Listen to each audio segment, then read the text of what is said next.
and Arashi here. Oh, Hey, no, stop. Me, Storm. Arashi. I swear to God, I didn't do that on purpose. What the heck? Chevin, Goni, and Mirko here with MPL Indonesia Season 17. Team at number 3 and match at number 3. Obviously, MPL Indonesia Season 17. Powered by Bunton. Supported by PBSE. Presented by Official Gaming Phone, Infinix. Official e-wallet, GoPay. Official Gaming Share, Todak. Partner in esports, Garnier. Bayou, Dunia Games, GamesMax, and also OnePlay. And our supplier in the home, Indomart, Yummy Choice, and also Aqua. I need a lot of Aqua right now. Wait, is that not the right Aqua? I think, I don't know actually. Okay, it's a different one, my bad. But yeah, different, bro. Welcome, ladies and gentlemen. Of course, without these sponsors, MPL Season 17 would not be this massive. Yeah, it's massive, it's amazing, it's a fun time. The standings are very unpredictable. TLID are currently number 1. They've overtaken the real kings of ID, Onic. Not for long. And the bottom 3, BTR, GeekFam, BTR, RQ. And with or without sponsors, BTR is poverty. Unfortunately, that happened yesterday. They were able to get beaten down by GeekFam 2-0 in a convincing fashion. How could you lose against a GeekFam team, man? Like, they're trolling, man. They didn't pick Dusin. I mean, it's like picking Gushin earlier. GeekFam feels like they were trolling week number 1. Like, how could they win against BTR? I don't get it. But we got a question for you guys out there. Audience topic voting by Infinix, BTR, EVOS, who will end their losing streak. Believe BTR will bounce back. Let Bell play. EVOS wins. Whoever picks C, you guys suck. Yeah, I agree. If you pick C, you're probably not good at games, bro. Yeah. And I think that starts with C, so bad. Yeah, I hate the C people. I hate you C people. Just have an opinion, all right? Just pick, let Bell play, EVOS wins, or believe BTR will bounce back. Why you gotta say depends on execution? What are you, 5 years old? There's good news though, right, Bigatron? If they win this match, Chevin, they will get out of the relegation zone. It's not a relegation, it's a red zone. Yeah, that's a Tottenham thing. No, that's true. Red zone. So maybe it's good. Maybe it's good. Maybe Maybe good bad. for Bigatron. But I wanna. Oh, by the way, we got a special guest here. Yes. With Zace, the winner of M1 with English test. Let's welcome the legend of the White Tigers. It's Mr. Bjorn Ong. Bjorn Ong. How are you doing, Hey, guys. Zace? I'm doing good. I'm doing good. Okay, obviously you are one of the legends of EVOS history right now. Now, there are other legends that came into EVOS this season. Obviously, it's few, very decorated and all. Now, what's your expectation on him this season? Can he actually lift EVOS to a higher level or something? Well, yeah, Pew is very decorated. I think like what EVOS really needs right now is really like a shock caller, a leader, and I think Pew like he fits that. Aside from Pew itself, I think like the roster itself, like all of them are really gifted mechanically. They just need someone to really like just lead them straight. So I think Pew fits right in. Okay. So, you know, we've had problems before with EVOs getting imports, you know, obviously some really great imports in the past like you, but then they went on a slump when it comes to imports. Delar, Super Red, Theo, unfortunately not the best track record. So it's always been communication issues. It's always been, you know, team and the new player. Do you think Few is the type of player to adapt quickly? Is that what you see so far from EVOS and Few? Well, we'll have to see, but I think Pew in general, he's really tried. I've known since back like the way like brand days, even before like season like 4, I think it was season 3, like back then, like we went all the way to the Philippines in season 3 and we had like conversations with Pew back then before he even like, you know, was a world champion. And yeah, I think like he has really good work ethics and all. So I believe that with given time, he'll be able to learn Bahasa, and that's when EVOS will really shine. I want to take a step back here, right? We've been talking about Few, but what was your initial reaction when you just got the news, maybe officially or unofficially, that, hey, EVOS, they might get Few? What was your initial, like, was it like smiling, or was it, I don't know, I want to know your initial reactions, Ace. I'll be very frank, I actually knew like Pew's gonna join EVOS like way back, because sometimes, like, you know, like I'll open my Instagram and stuff and I'll look like, okay, like who's looking at my stories, right? And all of a sudden I saw like Pew kept stalking me for some reason. So I knew like this was going somewhere, you know, with Pew. So yeah, I had the link like way back then before like, you know, anyone like really talked about it. Just based on like his social media now obviously Pew will, you know, lift EVOS's performance, but obviously there is a really good team in MPL Indonesia for the longest time. It is Onyx. It feels like inevitable, right? How do you think Fuel will maybe almost level the playing field to Onyx, or is it just way too far to the standard that Onyx has set? I think Onyx on a level on their own right now. Like they're on a total different level for sure. We can't really expect like EVOs to match that for now. But I think like all Fuel needs is just time right now, because what EVOs need is just like a shock collar, and like with language barriers like that, I think it might take a while. So we'll probably see EVOs like in the slump first, and then like maybe like mid-season, like half-season, and then that's when like you'll really like perform. So, okay, now I gotta ask you the question. You know, we're gonna see a big asset as well come up on screen about the imports. Again, something we mentioned back in the day, it was Gimmick, then it was you. Obviously, you had your stint with EVOS. And what do you think was the difference, the main difference between, you know, the era where you handled EVOS to the era that you see now, or the era of EVOS that you left? I think like the biggest difference would be like, you know, they just need like a real like, you know, like actual leader to kind of like group everyone up. And I think like Vin kind of suits that, but he just needs a bit more time because he's transitioning from a player to a coach. So there's definitely different skill sets, but no doubt like his in-game knowledge is solid. You know, I heard he's really what do you call it? Like, you know, it's really strict. So I think with given time, yeah, they'll probably find like the formula sooner or later. I like that answer. I want to step away from EVOS and I want to ask you about the league state. How do you think about like the coaches now? Are they more on point? I believe you mentioned you posted a story. You posted a story talking about the mess draft. What do you want to? Is there like a message there? Like, what is it about? You know, do you think a lot of misdrafts happen here this season, season 17?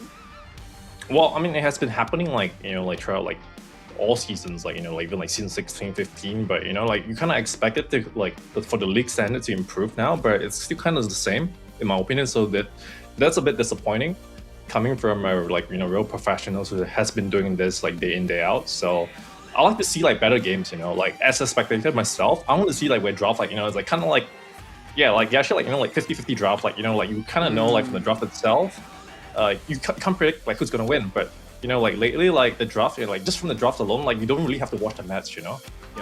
Yeah. We actually got a very real example before this with RRQ versus TLID. I don't know if you were watching the game, but Supercan picked a Gusion in a draft. Yeah, I saw that against Masha and like. So how would you rate the Gusion pick itself and also the performance of Supercan? I mean, I wouldn't really like the Gusion pick there. I didn't really watch like the draft order itself, but I mean, like Gusion could kind of work because like at the start, but you really got to snowball off like the first turtle itself, you know, because like once you fall behind, like there's no way you're gonna burst the threading at all. But if you really snowball really hard, like, you know, that's when before threading gets his items and all, then potentially you could snowball the Gusion, but it was just super high risk. Yeah.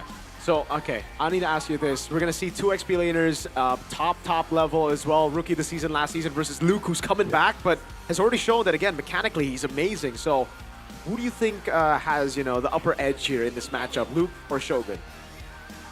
I think definitely Luke, right? Like, he has the experience window, like, he hasn't been playing for a season itself, but I think he's hungry enough. Especially, like, he's going against BTR, his former team. So I think, like, he really wanted to prove himself here, you know, show his, like, team that, you know, like, he's the better XP laner. So I think that kind of hunger, that kind of drive, like, really shows up in matches like these. So I would say, like, Luke for now. Now, do you think it's surprising that the fact that Luke was stepping away from the pro scene, going to streaming, now going back to MPL Indonesia, playing at the level that he is right now, was that surprising for you, or did you know that he's gonna be back to his level as usual? I don't think that's very surprising at all. I think like most pro players, you know, like, you know, streaming itself, like, you know, like money pays good, right? But you know, like when you get a touch of that, like get a taste of that, and then like, you know, once in a while, the biggest difference is that like life is very monotone as a streamer, whereas in MPL itself, you know, you really have like the highs and the lows, you know, like the dopamine rush you get from streaming and like being a pro player is very different. So that's like one of the reasons why you see a lot of streamers like, okay, like, you know, they choose to go back to pro play. Like even for me, like, you know, like every time I watch MPL itself, I'm like, shit, you know, I really want to go back there and like, you know, have that adrenaline rush day to day. Okay, what did you miss the most? Like, is it just the pure adrenaline rush, or is it just like the routinity of your you know, communicating with your players and trying to just make up the best draft and make up the best strategy? Like, what did you miss the most out of all that? Or maybe you think you're more capable than most of the coaches here. Well, I think most of the coaches there are definitely good, but I mean, like, no doubt, like, you know, you gotta be confident, man. So yeah, I definitely think like, yeah, I'm still capable, even maybe more capable, but I think like it's a different phase in life now. So that's behind, yeah. Oh man. So zero chance at all, Zace coming back to MPL Indonesia, or? I would say zero chance as a head coach, but I probably like, you know, like someone like probably like a technical director, you know, something along the lines of like, you know, where I don't have to be in the gaming house like day in day out. That's okay. Yeah. All right. Which team would you choose if you were to come back? Is it back to EVOS, or would you choose a different team? Ooh. I'm open to all options actually. Open to all options, but I think like ultimately, I think like it has to be a team that wants to win and probably have the like they need to have the funds. You know, I mean, like if you look at Onyx, like the players they bring in, man, like yeah, to go up against that, it's not just like, you know, That's skills. True. It's also like the funding itself, right? Like being able to have the financial power to buy certain players. That's huge. Yeah. Yeah, you've mentioned Onyx, Zace. Now, we saw TLID showing glimpses of their brilliance of Season 14, right? Do you think that's just a fluke? Is that just like, early in the season, they're unknown, so the other teams don't really know what to do against them? Or is it just like, are they back? No, it's definitely not a fluke, but I would say like, you know, there's probably going to be like a period where they're gonna not perform as well because, you know, like pretty much they're rookies and pretty much like, you know, if you have less experience, it just means you have a less, like a smaller hero pool. So that's gonna be figured out sooner or later. People would, you know, other teams would know how to capitalize on that and use that against them. But for sure, it's not a fluke. The biggest advantage they have is they have TLPH. So if you're screaming at TLPH all day long, you know, you share insights, definitely you're gonna improve for sure. Yeah, I agree with that, man. I got a last question, prediction. So for this matchup, BTR versus EVOS, who do you think is going to take it? Give us a score as well. I'm going to say EVOS 2-0. Oh, how about the MVP though? MVP. Yeah, prediction. MVP? MVP. MVP is going to be tough, but I'll probably go say it's Luke because it's just he's up against BTR. Right. Okay, so yeah, thank you so much, Zace. Thank you. What a legend, the only person that brought the M Series trophy to Indonesia. Thank you so much. Thank you. At least we can gloat that one trophy just little against the Filipinos. Can I do a shout out as well? Yeah, okay, go on. Yeah, so actually like, yeah, I'm looking for clippers. So if like any of you guys clip Mobile Legends, could you guys come to Sema Rewards? Thank you so much. There you go. Yeah, all right. Yeah. Check it out. Thank you so much, Zace. Thank you so See much, later. Zace. See you. See. Always fun talking to Zace. Or pretty much every coach though. out there, man. It's just because he predicted EVOS 2-0.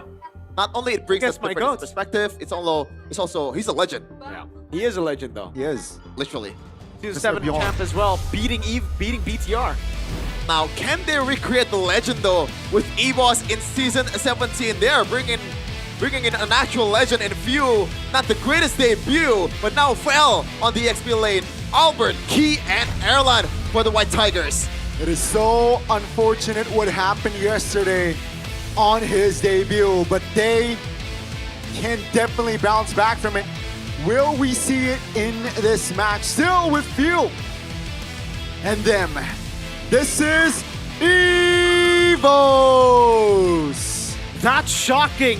Earlier, we saw the prediction, or we heard the prediction rather, from Zace that Luke's going to be the MVP, but he won't even play today. What a strange move by EVOS, deploying Vel against Luke's ex-team.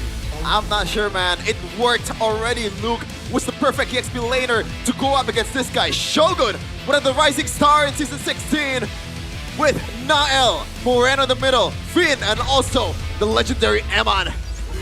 It's going to be very interesting seeing technically a PH versus PH. We got Eman on the Bigatron side and Phil on the EVOS side, but this team, I gotta say, Miracle has a lot of aura. Take a look at Niall leading this team of the Red Robots. But man, oh man, the aura is definitely here as they walk up on towards the stage. Still struggling though to find consistency this season, and they will look to change it in this match. This is Bigatron by Vitality. Red is the color that always dominates. In every sport, in every esport, it's all red, baby. But for some reason in MLBB, red's been pretty horrible. Bigatron, it's time, baby. Wake up! I don't know if horrible is the right adjective. They've been in the playoffs every time, but yeah, somehow missed out on every M series. That's pretty horrible. I don't know about that, man. There's been some other horrible record in MPL Indonesia. Trust me, I can tell you that.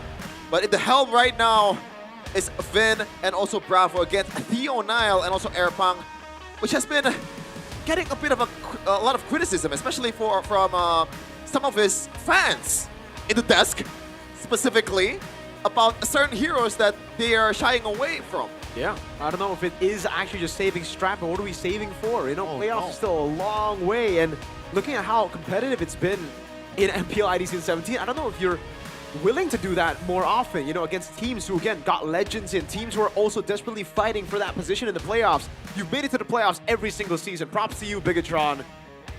But once you start thinking it's a guarantee, I think it'll be a big fall from grace. Yeah, you cannot get comfortable, especially in the top tier leagues here, as you can see, right? With Onyx, if we compare it to Onyx, every couple of seasons there will be shakeups, even though they are already the team to beat. Yep. Other teams need to catch up. And Nile, man, it's time to step up. That performance yesterday was pretty... What was that, bro? Almost, you know, flashbacks for Chef and PTSD right there. Oh, I'm shaking my boots right now. Oh my god. But we got a result here from audience topic voting.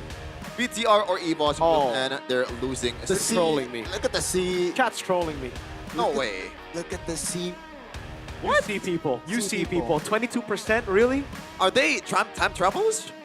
What? Depends on the execution. No, how did they know that Vel will play? That's true. I mean, why was it even an option? Yeah. Interesting. And to be honest, Luke wasn't that bad too. I mean, he's been really, really good actually. I think Luke has been one of the shining members on EVOs. I mean, he got an MVP in the win against Alter Ego Game 1, right? Game 2, Game 3, yeah, he didn't do as well as Game 1, but in their wins, it's Luke. Luke and Luke. Luke and Luke. I'm actually intrigued to see technically Vel's debut here, Season 17. How will he fare? Didn't do too well for a few yesterday. Yeah. But let's see here, perhaps with Vel in the lineup here against a shaky Bigatron. They got him. Experimenting, Bigatron. Ah, sure, buddy. But yeah, hopefully, the rust is not there, right? Because he's been in another region, just like Super Ken. Hopefully, it's not contagious. Yeah. You know, all of a sudden, what's the weirdest pick that you could think of for Vel right now? Oh, please no, right? Let's not think about it, right? Let's Cho damage EXP. Let that RQ anomaly pick be an RQ anomaly pick. You know, let's not put Evos in the same boat. They got Erlan, they got Albert, they got world-class players. They went crazy in the transfer. The Beast Tiger. What? The Beast Tiger. Oh, for my God. This is the homecoming of Vel. Obviously, you could say a homegrown talent ever since MDL, ID, EVOS icon. Actually fought for EVOS in Season 12 and 13. Had a stint in Geek Fam, Homeboys, and in Dianfeng Yaoguai. Yep. Now to MPL Indonesia again with the White Tigers. It's just so cool to see the journey of Vel, and then you see the parallel journey that Erlan had to go through. Both of them were playing for the same team in MDID Season 7, an amazing run at WCG as well, right? And then they just continued on, but then they had to go their separate ways. Vel looking for experience in other regions. Erlan staying here. Evo's not trusting him for a couple of seasons, and then finally trusting him last season, finishing top 3. It's kind of wholesome, if you think about it, Chef, and it's kind of wholesome. It's like Vel and Erlan, they reunite. Let's take a look at the keys to victory by Infinix here for BTR by Vitality. Reduce unnecessary moves. I agree. A ton of unnecessary moves, especially from the man you see on your screen, Niall. Oh, no. Cold-blooded jungler, but he's a bit hot-headed so far in Season 17. Play with a stable and disciplined tempo. I think this is like... Applies to everybody. This applies to everybody, but it's... Okay, if we look at BTR, pick up the picks that gets you the wins. Don't shy away from it. Don't pull an Alter Ego in Week 2. Alter Ego had that problem in Week 1, right? They were like, okay, no, I'm not going to pick up the Freya. We're not Freya merchants. We're not going to pick up these broken picks because we're trying to invent a new style. You don't need to invent a new style. You just got to maximize the style or the meta you're in right now. What do you mean Atlas wins games? It does when you have El Momento, I guess, maybe, right? Let's take a look at the piece of victory for Evos who have XBTR, El Momento, Man Key. Give you the opportunity to be the shot caller. Now, I think this is way easier said than done. The guy's probably not fluent in Indonesian yet, so he needs time, as Zay said. You know, give him time. Give Albert his power hero to win the matchup against Niall. Albert always gets a power hero. Yeah, every hero is power hero. A bad matchup doesn't matter. I think right now, well, with Vel in the lineup, they gotta give Vel the winning matchup. They gotta give Vel a matchup that can enable the rest of the team. I want to ask you as an Onyx fan, Connie, do you think Albert is the best jungler in ID right now? As an Onyx fan. As an Onyx fan, ID jungler. Like an or Indonesian MPL jungler? Indonesia. MPL ID. Okay, no. Oh, who's number 1? Kai? Kai? Yeah, I think still Kai is number still 2. over. Is Albert number 2? Is Albert number... Who else do we got? We got Kevin. We got... Yeah, don't forget Yazuke. Yazuke. Kevin needs more time, man. And Yazuke hasn't I think been... Albert, top 3. I think top 3. What do you think? Is Albert number 1? I'd say so far he's number 1. Wow. Individually. Same. Wow. I don't know if that's a hot take or not. That's why I'm asking Miracle first. I don't want to get flamed by the Filipinos, man. Hey, man, you know, you can just state your opinion, dude. Why Why are you... opinion. Yeah, I gotta hide behind the big body. Why are you... Oh my god. Best gold lane is Kelra, though. Yeah, easily. That's like water is wet take. That's a Yeah. water is wet take. Taxes theft. Is water wet? Huh? What? Is water wet or is water the enabler to be wet? Emon's the best gold lane in the world. Wow. PTR the best team in the world. They beat the de facto second best team in the world. So now I don't know what that makes them, but you know, I think you can put 2 and 2 together. 2 and 2? Yeah. Just like BTR's record after this, or? Oh, never yeah, mind. I No, agree. no, no, 2 no, and no. 2. Yeah, Just yeah. kidding, just Dude, I didn't know you were a red robot. 1 and 3. Dang, Shepton. Hey, that's my G right there. Oh yeah. You stay in the bottom of the Rashi. I'll go up. Or maybe EVOS. Wait, that's the same thing, no? EVOS 2 and 2. The RTB though, Shepton's in the building. I am factually in the building. Yeah, he's glued Shepard to the is screen enjoying the right view. now. Shepard is enjoying the view. Yeah. You prefer EVOS or BTR? I prefer EVOS right now. Oh. Because you're on the desk. What? Because you're on the desk. Because I'm on the desk. Yeah. Gani, BTR EVOS. Be completely honest. You got an ex-Onic guy, by the way. Yeah, I mean, after seeing that, I think Bigatron, man. But Albert, no. Albert is Albert. He's a baby alien. We share the same name, by the way. First name. Yeah. It would be strange if his name was Albert Gani. How is that funny, bro? Because it's his name, bro. Yeah, I know, but like... If Light's name was Tahyo yeah. Megatoro, you know? Yeah, it would be pretty strange. That's Wow, pretty strange. It is strange, but I don't know if that's funny, though. But That is funny. top 5 average kill. Eman is 3rd. A bit of a... I guess, like... It's unfamiliar territory for Eman, right? Because familiar. Usually, he's the one that's leading the charge comfortably. I think it's crazy that he's still in the top 3. You know how bad the performances have been for his team? And still, you look at his KDA, and he's there. He died 2 times in that 2 games against the boys, right? Like, against Geek Fam. Like, what the heck? And also, Kellerai is number 1 over the guy that got 2 Savages. This is Onic. Yeah. And they got that heart rate monitor on as well. Niall, let's see if you're truly cold-blooded. This battle is going to be exciting, man. Niall is always kind of like... He's not as good as Albert individually, consistently. This is like everything. Damn! But when he's at his peak, I think he can be. Yeah. But can you reach the peak with the zeros, though? I don't Baksha know. and Fredrin. It's been a very different Niall that we've gotten to see. But even when he was on Assassins, it's just not the same Niall. You know, the Harleys, Lancelot even, it hasn't been the top Niall that we've been expecting. Albert, on the other hand, any hero you give him, the Fredrin, he does amazing. Suyo, phenomenal. The Leomore, the Fanny even. I think that was one of his weak points, Fanny, in the past seasons. He's amazing on Fanny now. Albert is top 2 then, I think. Still top, not, I think now after seeing all that stat, he's not top 3, but he's top 2. And he's not 2. Again, what's so funny? He's top 2. Yeah. So he is number 2.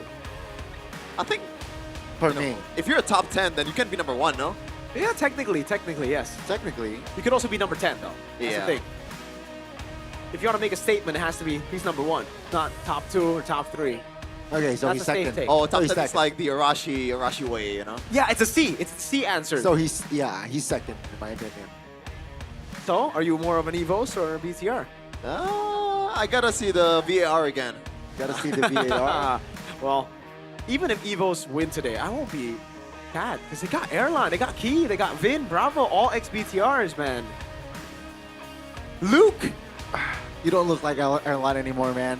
Yeah, with the curly hair. I gotta get this out, man. This is whack. Wow. Someone that regrets their decision. Hopefully, EVOS will not regret the decision to bring Fiu in, though. I mean, they kinda pulled a half measure with both Luke and Fiu. They loaned them out. They didn't buy them out. Yeah. Which means there was a bit of doubts already. Oh. Right? Oh, Fiu is loaned? Yeah. Fiu and Luke are both loaned. Ah, but I guess they're completely serious about taking this season to the whole way. But against Onyx, I'm not sure about that. But we got another player head-to-head here. Seems like, in terms of raw number, Eman has been the better gold laner. I'm sorry, Airline, you're my boy, but that guy right there is my GOAT. Eman is him, bro. Eman is him, man. But if you really compare, it's not that far though, numbers-wise. Yeah. BTR is always iffy, but there's one thing that's constant, and it's Eman being goated, bro. Eman being goated. Imagine It's if hard they- to argue that. Imagine if they could get 5 Emans. Could be. Yeah, they would actually do well in playoffs. Wow. I kind of feel bad for him, though. Like, wow. the fact that he's been playing. I feel bad for him too, but he's stuck. He's stuck with us, okay? And I will make sure that, That you'll is stuck. the right term Yeah. for his position. Yeah, he's been playing like a tier S player, but so far the result has been C's, B's, you know. I feel bad for him too, man. Trust me. But you know, you gotta. He's like the Gerard, man. Wait, I just realized that there's a red in your name. Huh? There's a red in your name. There's a red in my name. Red. Yeah. Ah. I'm built to be red. Red is the better color. Is that why? Yeah. London's red. Yeah. Merseyside is Merseyside is red. Manchester is red. F1 is red. Literally, the logo. Hopefully, this game will not be red though, because I'm getting pissed off already. Random map draw is gonna be dangerous grass, so we can see maybe a lot of viewers that can utilize this a bit more, i.e. the Hildas, or if you want to dig deep, or if you want to cosplay as Maloyski, then Helkert is definitely on the table. It looks like BTR with a proper respect. Still a Masha ban despite it not being Luke. Whoa. Right? Yeah, I just realized it's not Luke. Interesting ban.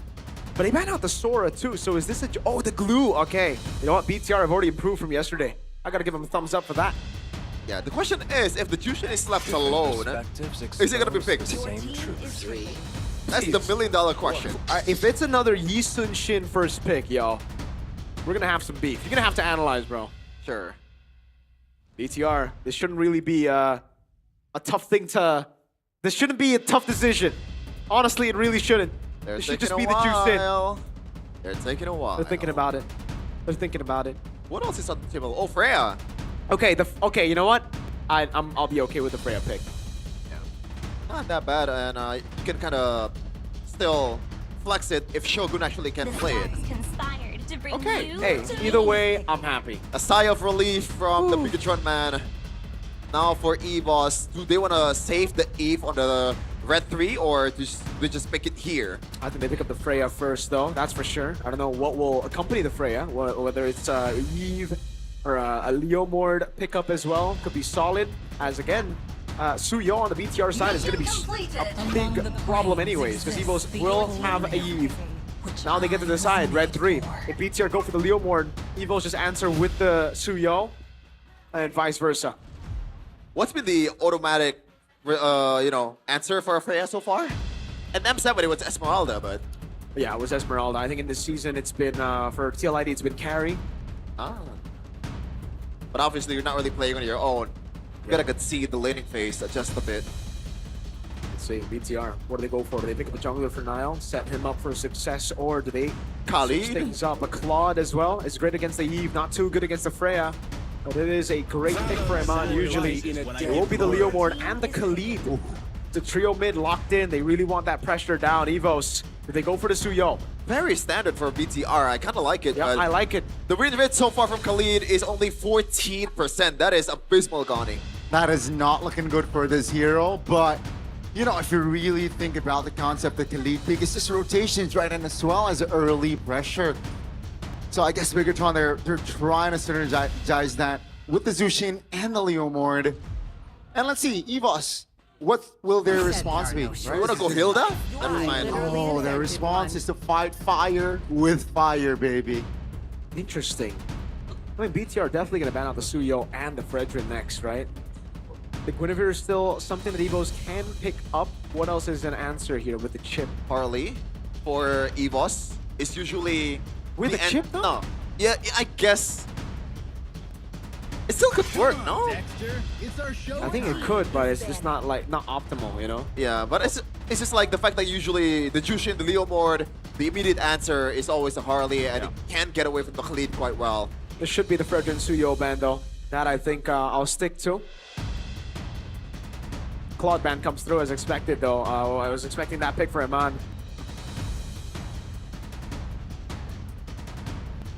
Oi. That's Now the still waiting BTR. for... Yeah. Could be the Suyo. Again, Fredrin Suyo is what I'm expecting for BTR, for their bans. They're taking their time though. For sure. Is there any kind of like flex possibility for... One chose me to I guess if you're brave enough... playing Nah, this there's no world. way Khalid goes anywhere other than the roamer. Yeah. But there you go, that's the VAR. Evos? Is that Evos or Bigatron? No, that's BTR. Oh. Evos though. BTR then. That's also Moreno and Niles' girlfriend. Oh, never mind. Evos. Claude. And then what do they want to take out? The Moskov has been a pretty solid answer as well. Not just in the matchup in Freya, but to handle the side lanes. I don't know if BTR wants to handle the side lanes with the chip. It's very difficult. So they ban out the Harith instead, something that they'll definitely struggle with this kind of composition. I mean, Moskov kind of brings out the same thing, though. Maybe not so much of a sustain compared to the Harith, but you have the Spear of Misery, and also you can match the global presence, Connie, with that Spear of Destruction. Definitely, and I guess that is what they're aiming for here later on. And you mentioned the Suyo and the Fred being banned. I think they should take that approach. I'm not quite... Unless they want to throw a curveball here and let Fredrin go. That would be crazy. That would be crazy. Wow. There you go. They're crazy enough, Mirko. Okay, they banned the CC. Interesting. So Evos, this should just be a Fredrin pick, no?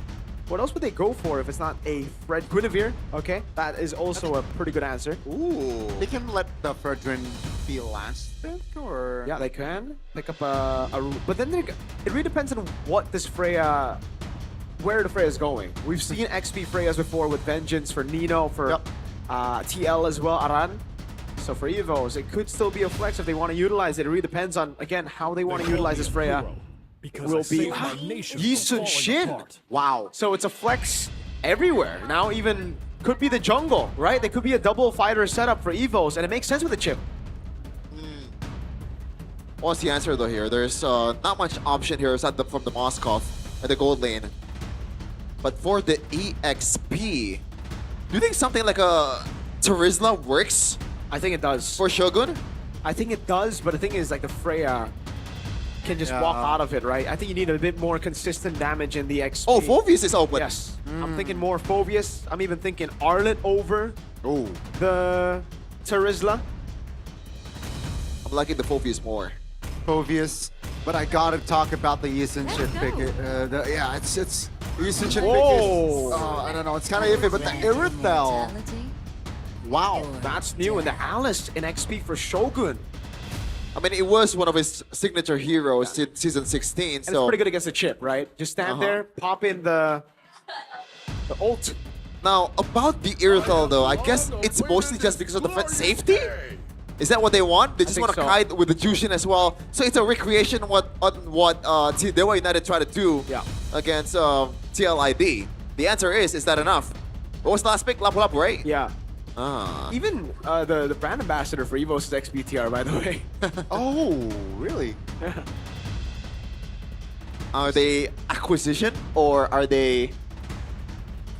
I think you gotta look that up. I think you gotta look that up, man. Okay. Gotta look that up, Sheffin. Not sure if I'm interested to do my own research, but we'll see.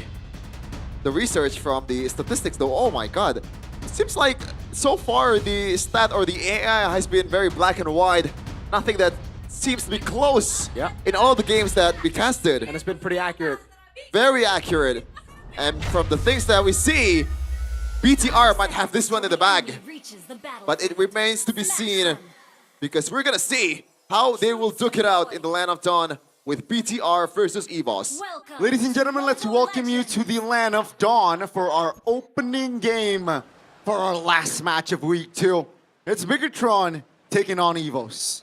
Yep, it is the Yisun-Shin in the jungle. That flex, man, always coming in handy. A good deny as well away from Iman as he has picked up the Yisun-Shin quite a bit. It's a pretty good answer to the Freya, according to Aldo as well. The third best, obviously not the best. The carry and the Esmeralda's better, but Erlan, whoa! Vengeance for Erlan on the Freya in gold. The only other gold lane Freya who's picked up the Vengeance, I believe, is Kyo, if I'm not mistaken. So there you have it. We are going to have a pause for now. I think it's the blue. TLID is blue. They want to use Vengeance. EVOS is blue. They want to use Vengeance. Yeah, 100%. Yeah. And by the way, Eman is rocking the Sprint. How do you think about that? I expect either the Sprint or the Purify, but I think it's more of a preference, right? Yeah, I like it. I think they have enough CC to lock people down in the front. All he needs is really that extra maneuverability, you know, how he can actually maneuver around these very aggressive boys, dude. The Lapu Lapu, Yisun-Shin as well, and the Freya, right? Once you go in, you gotta have that extra movement to get away. The big question mark for me is, how is he gonna handle the Eve? If he gets caught in the RWM, he needs to use the heavy crossbow to get out. If he gets caught by the chip, no Purify, and you have a sprint, you need to run. You can't just blink out of there. Yeah. Even the Mount Shocker is also a threat, but I don't think Albert will get that close, especially with how tanky BTR is. I would be surprised, but I guess they have chip. Yeah. You know, that's a way to bypass everything. Fun fact though, Iman's track record on pretty bad. Irithel was pretty bad in MPL. Ooh. Yeah, in MPLID. Even when it was meta, he wasn't the type of guy to perform on Irithel. So they're taking a risk here, a big one. Yep. From the side of Bigatron, or perhaps I can't wait for Beatrix to come back, dude. That's an Iman pick. that's so Iman. But maybe during the off season, right? Irithel has been, maybe he spammed Irithel. So Sheffield BTR. What's your EVOS, Sheffield? I need to take a third look. It's a big decision, man. You're a greedy guy, huh? Nah, only...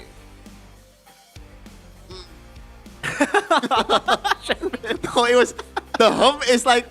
I'm weighing my question. It's not because the hum is like... I'm being... Sure. I'm being honest here right now. Whatever floats your boat. Yeah. So, you got the third look. Nile? BTR or EVOS? Whatever, man. Anything goes at this point. What about you, chat? BTR or EVOS? And we're talking about that, not that. Oh, Kevin, third look. BTR EVOS, bro. Gates. You wanna go band for band, Gani? Gani, go band for band. Take off the suit. Yeah. You've been gymming. Come on. This is the thing, man. I really want to go show my muscles. Muscles? Muscles. Take off the suit, Gani. I'm sorry, Chad. Like, that was a mistake. They were questioning my hump. Yeah, of course. We question your home. We're like, No, oh, wow. it's like you're weighing an option. Like, you're in a mini market, you know? Do I want to get the Is that how tea you or see the them? coffee? Is that how you see them? Oh, I Come dug on, deeper, bro. Come on, Chef. I'm not good at this. Yeah. Yeah. Is this rage bait? Good rage bait? I guess. I'm tired, man. You just cut me some slack. Yeah. Yeah. Only 9 seconds though. I think that's fake. I don't think we're gonna go back to the game in 5 seconds. Maybe. Nope. Nope. Nope. 1 and nope. Doesn't look like we're gonna get back to the game. A bit longer. So we're gonna yap again. Yeah. Apologies, ladies and gentlemen. Please do be patient with us. We are ensuring that fair play will be again conducted in game number 1 of our final series of week 2. Draft again. I think Bigatron, they're taking more of a risk here with the Alice and Aerithal combo. I don't know, man. They are picking it because it has less risk. Right? I mean, okay, my a risk to win, or it's more. We never see it. That's why Yeah. it's weird. Okay. Yeah. Well, 2-0, this guy says. 2-0? What was your prediction, Gani, initially before the draft? Oh. I guess we get to see it later. We get to see it later. But at the rhythm. Oh my Gani! God! Whoa. Whoa. That's okay. decent. That is decent, man. That's quite buff. That's respectable. That's respectable. Yeah. Very respectable. That's respectable, man. Chefin, you I want to don't got show no us? gains. Okay. I don't got no gains, bro. I'm not gymming, bro. The Oh, instant what? fold. Hey. The instant fold. No If it- call. If you told me to sing like 5 3-pointers in a row, then Moreno, what happened I'm down. there? I'm down. But here, hell nah. Moreno. He stood up earlier. I got twigs, not guns. Whoa. Gani, you wanna flex? Gani, strip. Gani. Strip right now, Gani. Save it for later, man. Gotta get a Save it flex? for later. Save it for off camera. Finn, you gonna flex? Finn, flex. Finn, you've been in the gym. You got that military training by Panda. Show us those guns. Oh, what the heck? He got attacked. He's getting attacked. Oh my God, he's trying to reveal the forehead. Oh no. Trying to expose the hairline. Oh no. Finn is just, oh. Who is that? It's Eman. It's Eman, bro. Eman, show us the guns. Eman is saying like, bro, you gotta go to Turkey or something. What the heck, dude? What? To see the hot to ride the hot air balloons, huh? Hot air balloons? Yeah. To taste the, hey, we're going to Turkey. MLBB. You, not me. Hey, who knows? What do you knows, man? mean? Who knows? Okay, Oh, Niall. Niall wants to show his guns. Take the jacket off, bro. Niall wants to show his guns. Moreno, flex. Show us the military training. No. He's so nonchalant. Nah. He's so nonchalant. Moreno's dad would have just instantly like, Oh, yeah, that's true. Moreno's dad is a G. with all the tattoos and all. Yep. Eman? No, he's just showing the heart rate. Oh, there you go. Finn is trying to force him to show the guns. The guns will be in-game, folks. Yeah. Oh, we got a love meter by Toda. Chefin. Predictions on the love meter. Is this going to be a 10? 7? 6? 7? A solid 4. A solid 4 bar. 1, 2, 3, 4. Right? Hey, they're doing the heart. They're doing the heart. That is the wrong That's way. the wrong way. That's the wrong number. Yeah, come, get closer. Oh! Oh, it's full all the way. 10 out of 10. Yeah, I was wrong. Yeah, you expected a solid 4. That's a solid 10. Why are you laughing, Connie? What?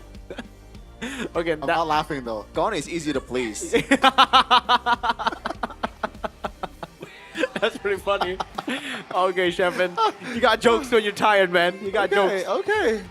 So, are you a Nick Wild kind of guy? Or a Judy Judy Hops kind of guy, man. Well, I'd be hopping. Whoa! Yeah. Shogun though.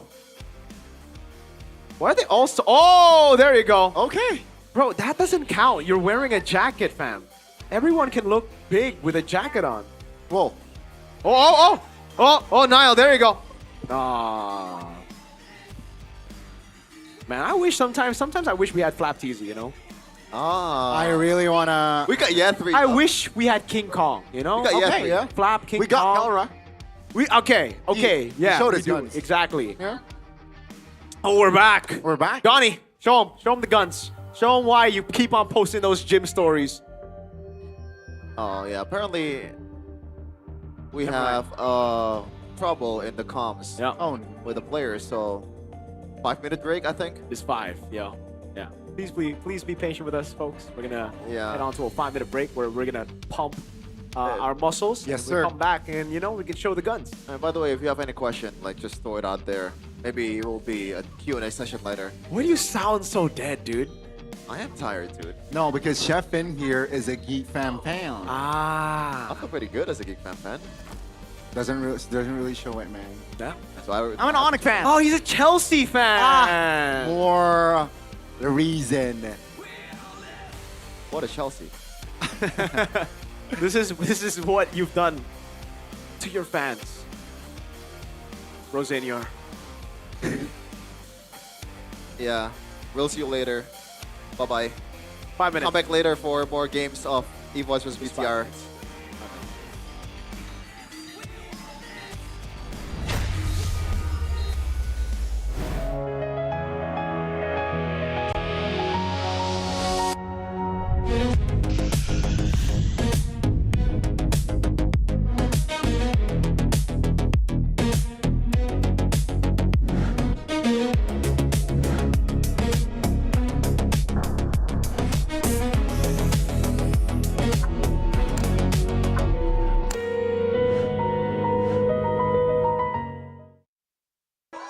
Di tim yang paling susah itu nyatuin semua di tengah perubahan yang nggak ada habisnya. Kami bukan lemah, kami cuma belum searah.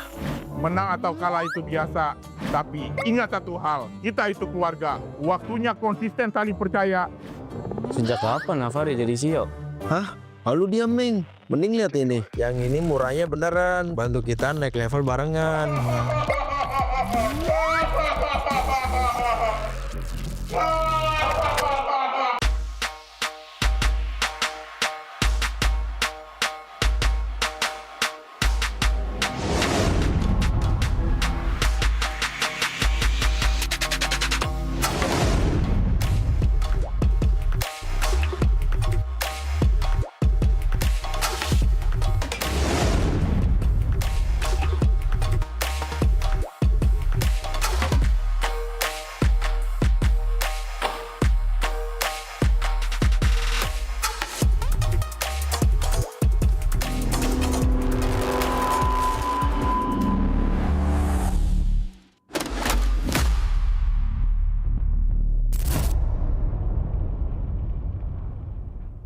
Tak ada hari tanpa mabar. Main nge-lag, kerap buat ku tak sabar. Gimana mau main sampai kelar?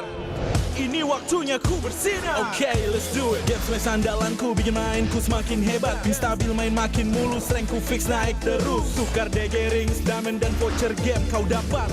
Cuma game smash makin no debat. Games Max Booster, kini dapat DG Rings. Beli paketnya dan aktifkan boosternya di aplikasi Dunia Games.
愚かなる弟よ。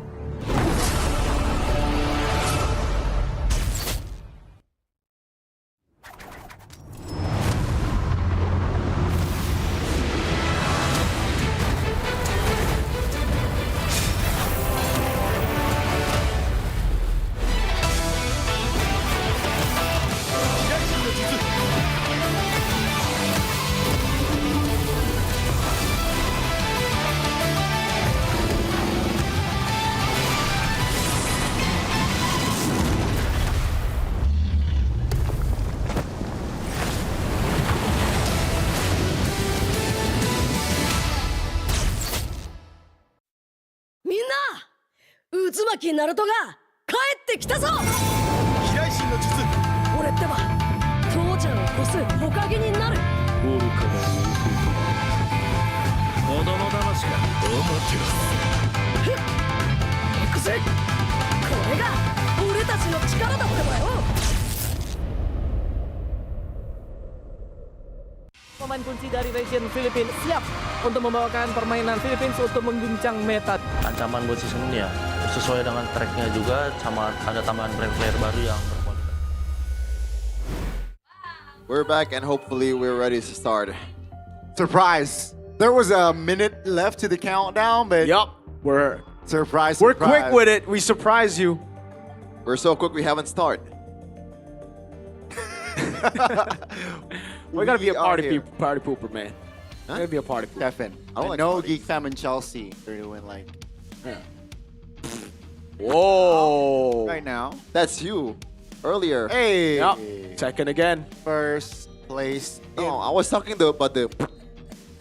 That was like 5 hours ago, Stefan. This guy. Move on, Like man. 2 This hours guy, ago, man.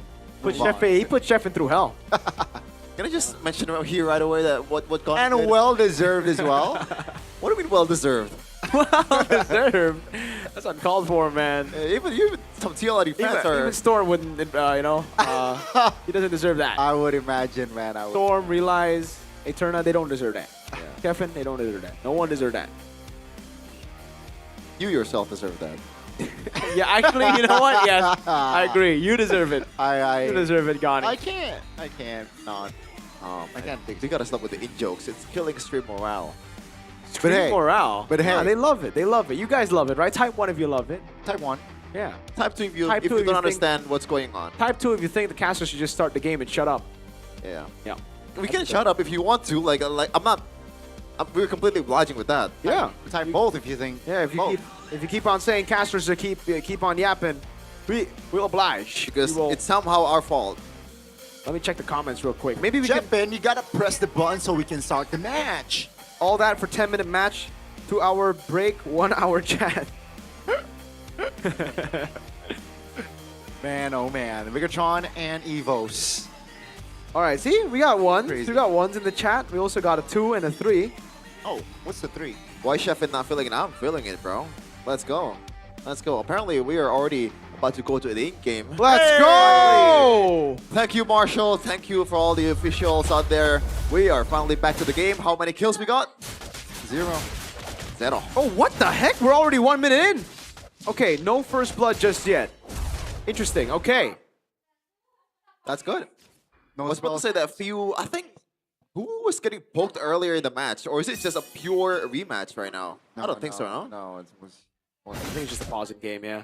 Yeah. All right, Emblems by Bayou. Master Assassin. Whoa, Iman, is this a winning matchup that we are only now finding out about? Irithel versus the Freya.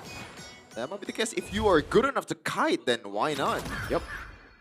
But there are definitely some shields that can counter all those damage from Irithel. It's definitely easier said than done. Yeah, the Alice is also very good against the Lapu Lapu. So, they got that down. Nile, XP trap, takes it away. Top lane, though, it looks like Eman is actually having a really good time. Yep. We'll see after level 4. He doesn't get the gold crab, the gold minion though. Gold cannon. Still has the ultimate this Erlan, so he can just back away and go back, or just take the crab. And now Key and True will try to test this one with Albert still working on the purple buff. Yeah, Niall's already giving the turtle a tough time, below 50%. That's gonna be a two-man stun. But take a look at Shogun in the back as well. That's gonna be Niall now finding the angle to find a kill. Bell as well with the angles. 2 members off 1 for 1, but Bigatron, they got the turtle. Yeah, even though it's only you know, a roamer kill for BTR, it's still definitely a W. Oh. Take a look at the talent prediction. There you go. Use the flicker. Seems like we are all in accordance that EVOS will win this game, Gani. Yeah, all of you, Gani and Owl. What happened to the Merkers? It's never been the case for BTR, bro. I just keep on predicting them. Maybe that's why they don't win. Yeah. Gotta bring it back. Good spot, right? Good reaction as well, and reaction. But yeah, I think it's going to be a slow game here. I think, unless they want to go crazy. Yeah, until Key pops ult. Oh, there you go, Erwan. Touching and going. Key pops the ult as well. That's good. No, not the ult just yet. It's just two-man stun though. All is well for both teams, I gotta say. I wonder why they're not really pulling the trigger. Maybe knowing that Finn and also Eman still has their resources intact. Yeah, I think that's it right there. It's very difficult to go for the kill on Finn. And again, everybody's just sticking together, right? So BTR could take the portals too. It could just be a random 5v5. Albert is like the chillest dude in the building. 57. Damn. You as well, man. You two-time world champ. Damn, you thought he's dead. What? Like 56? Well, never mind. It's just a low heart rate. Yeah. Oh, Erlan. High cortisol Erlan. Shogun was like at 140, dude. Ooh, oh my goodness. 145. You're right. Doctor. That's pretty high. That's yeah, zone. That's like Nino levels of high. Uh-huh. Now second. Both being Total. EXP laners. That's interesting. Ah, maybe that's the goal.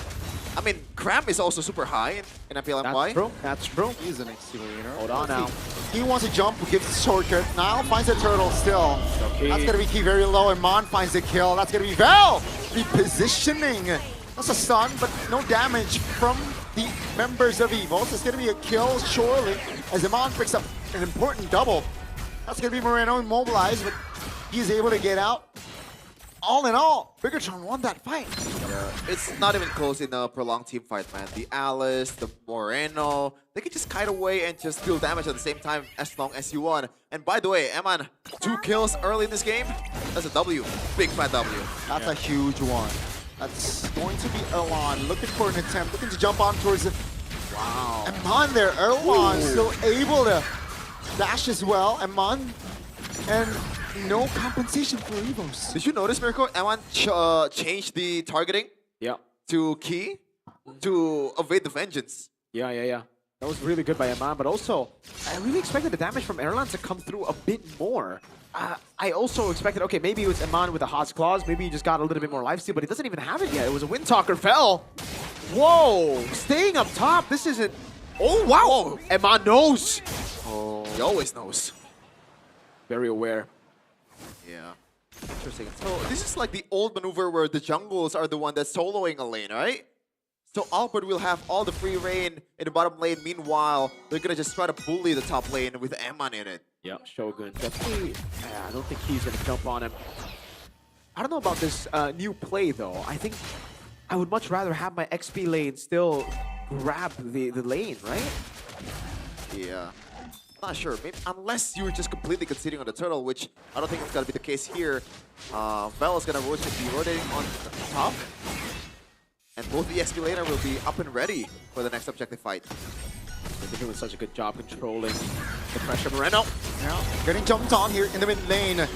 2-man immobilization here with the shortcut. Albert takes the kill. Oh. Take a look at the stun. Finn is huge. Albert does a little traceless to safety. That's going to be their reinforcements from the White Tigers.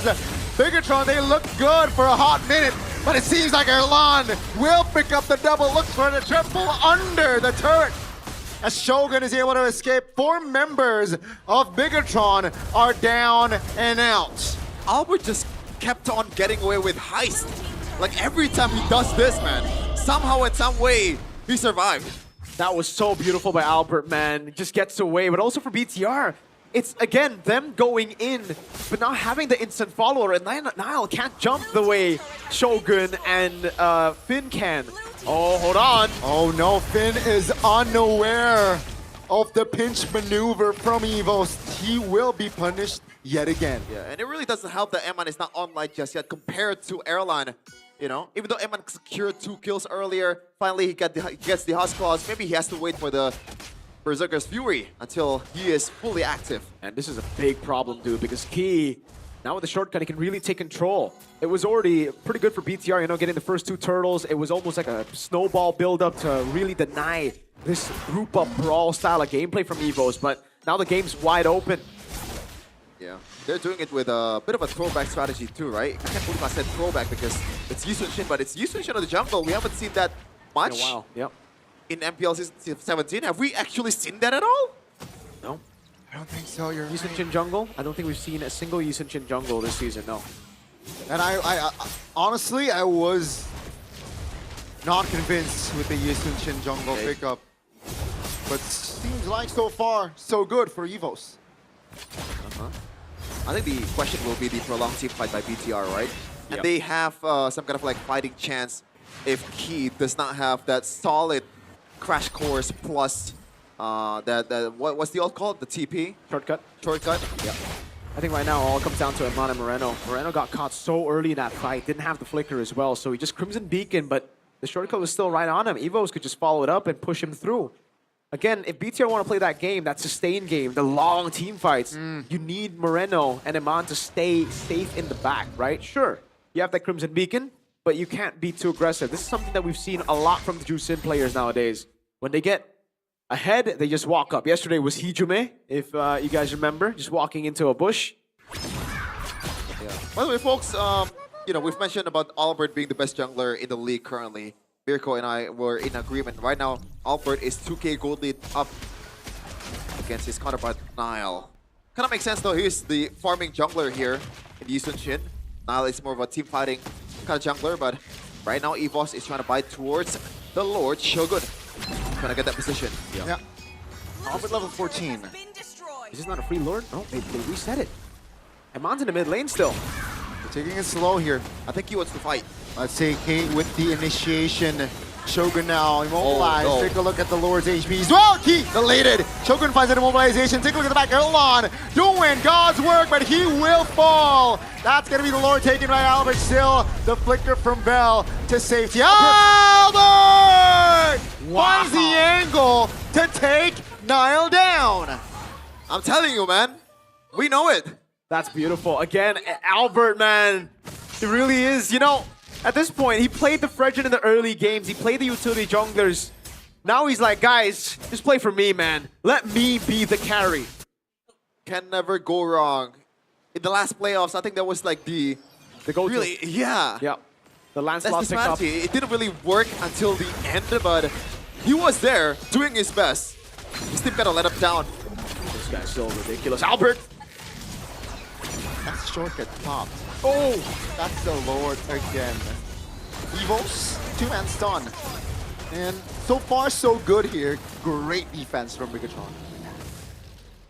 Man, I just want to say I hate you, Con. Hold on. BTR holding on now. In the mid lane, Evos have great siege with the Yisun Shin and the Eve. They can even dive, man. Oh, there we go. That's the dive they wanted. Amon stunned up. Take a look at Bell. Almost solo killing him on practically, but that's gonna be Shogun and Bell taken out. No EXP laner. That's Key displaced. Still able to flicker out of danger. Evos, though, they got a very healthy structure top. Hell yeah, and 5k gold lead, that's more than enough. Look at the long lane though. 3 turret is still intact for the White Tigers. This is their game to lose. He wants to go for more, dude. If he sees Eman walk up just a bit, no, Eman won't make that mistake. Real-time victory rate, I think, yeah, I gotta agree, man. I think, no? Yeah, I think a bit higher for Evos would also make sense. They have control everywhere on the map. It's a 5,000 goal lead, but it's the carry, Albert, who has most of the lead. So it's amazing.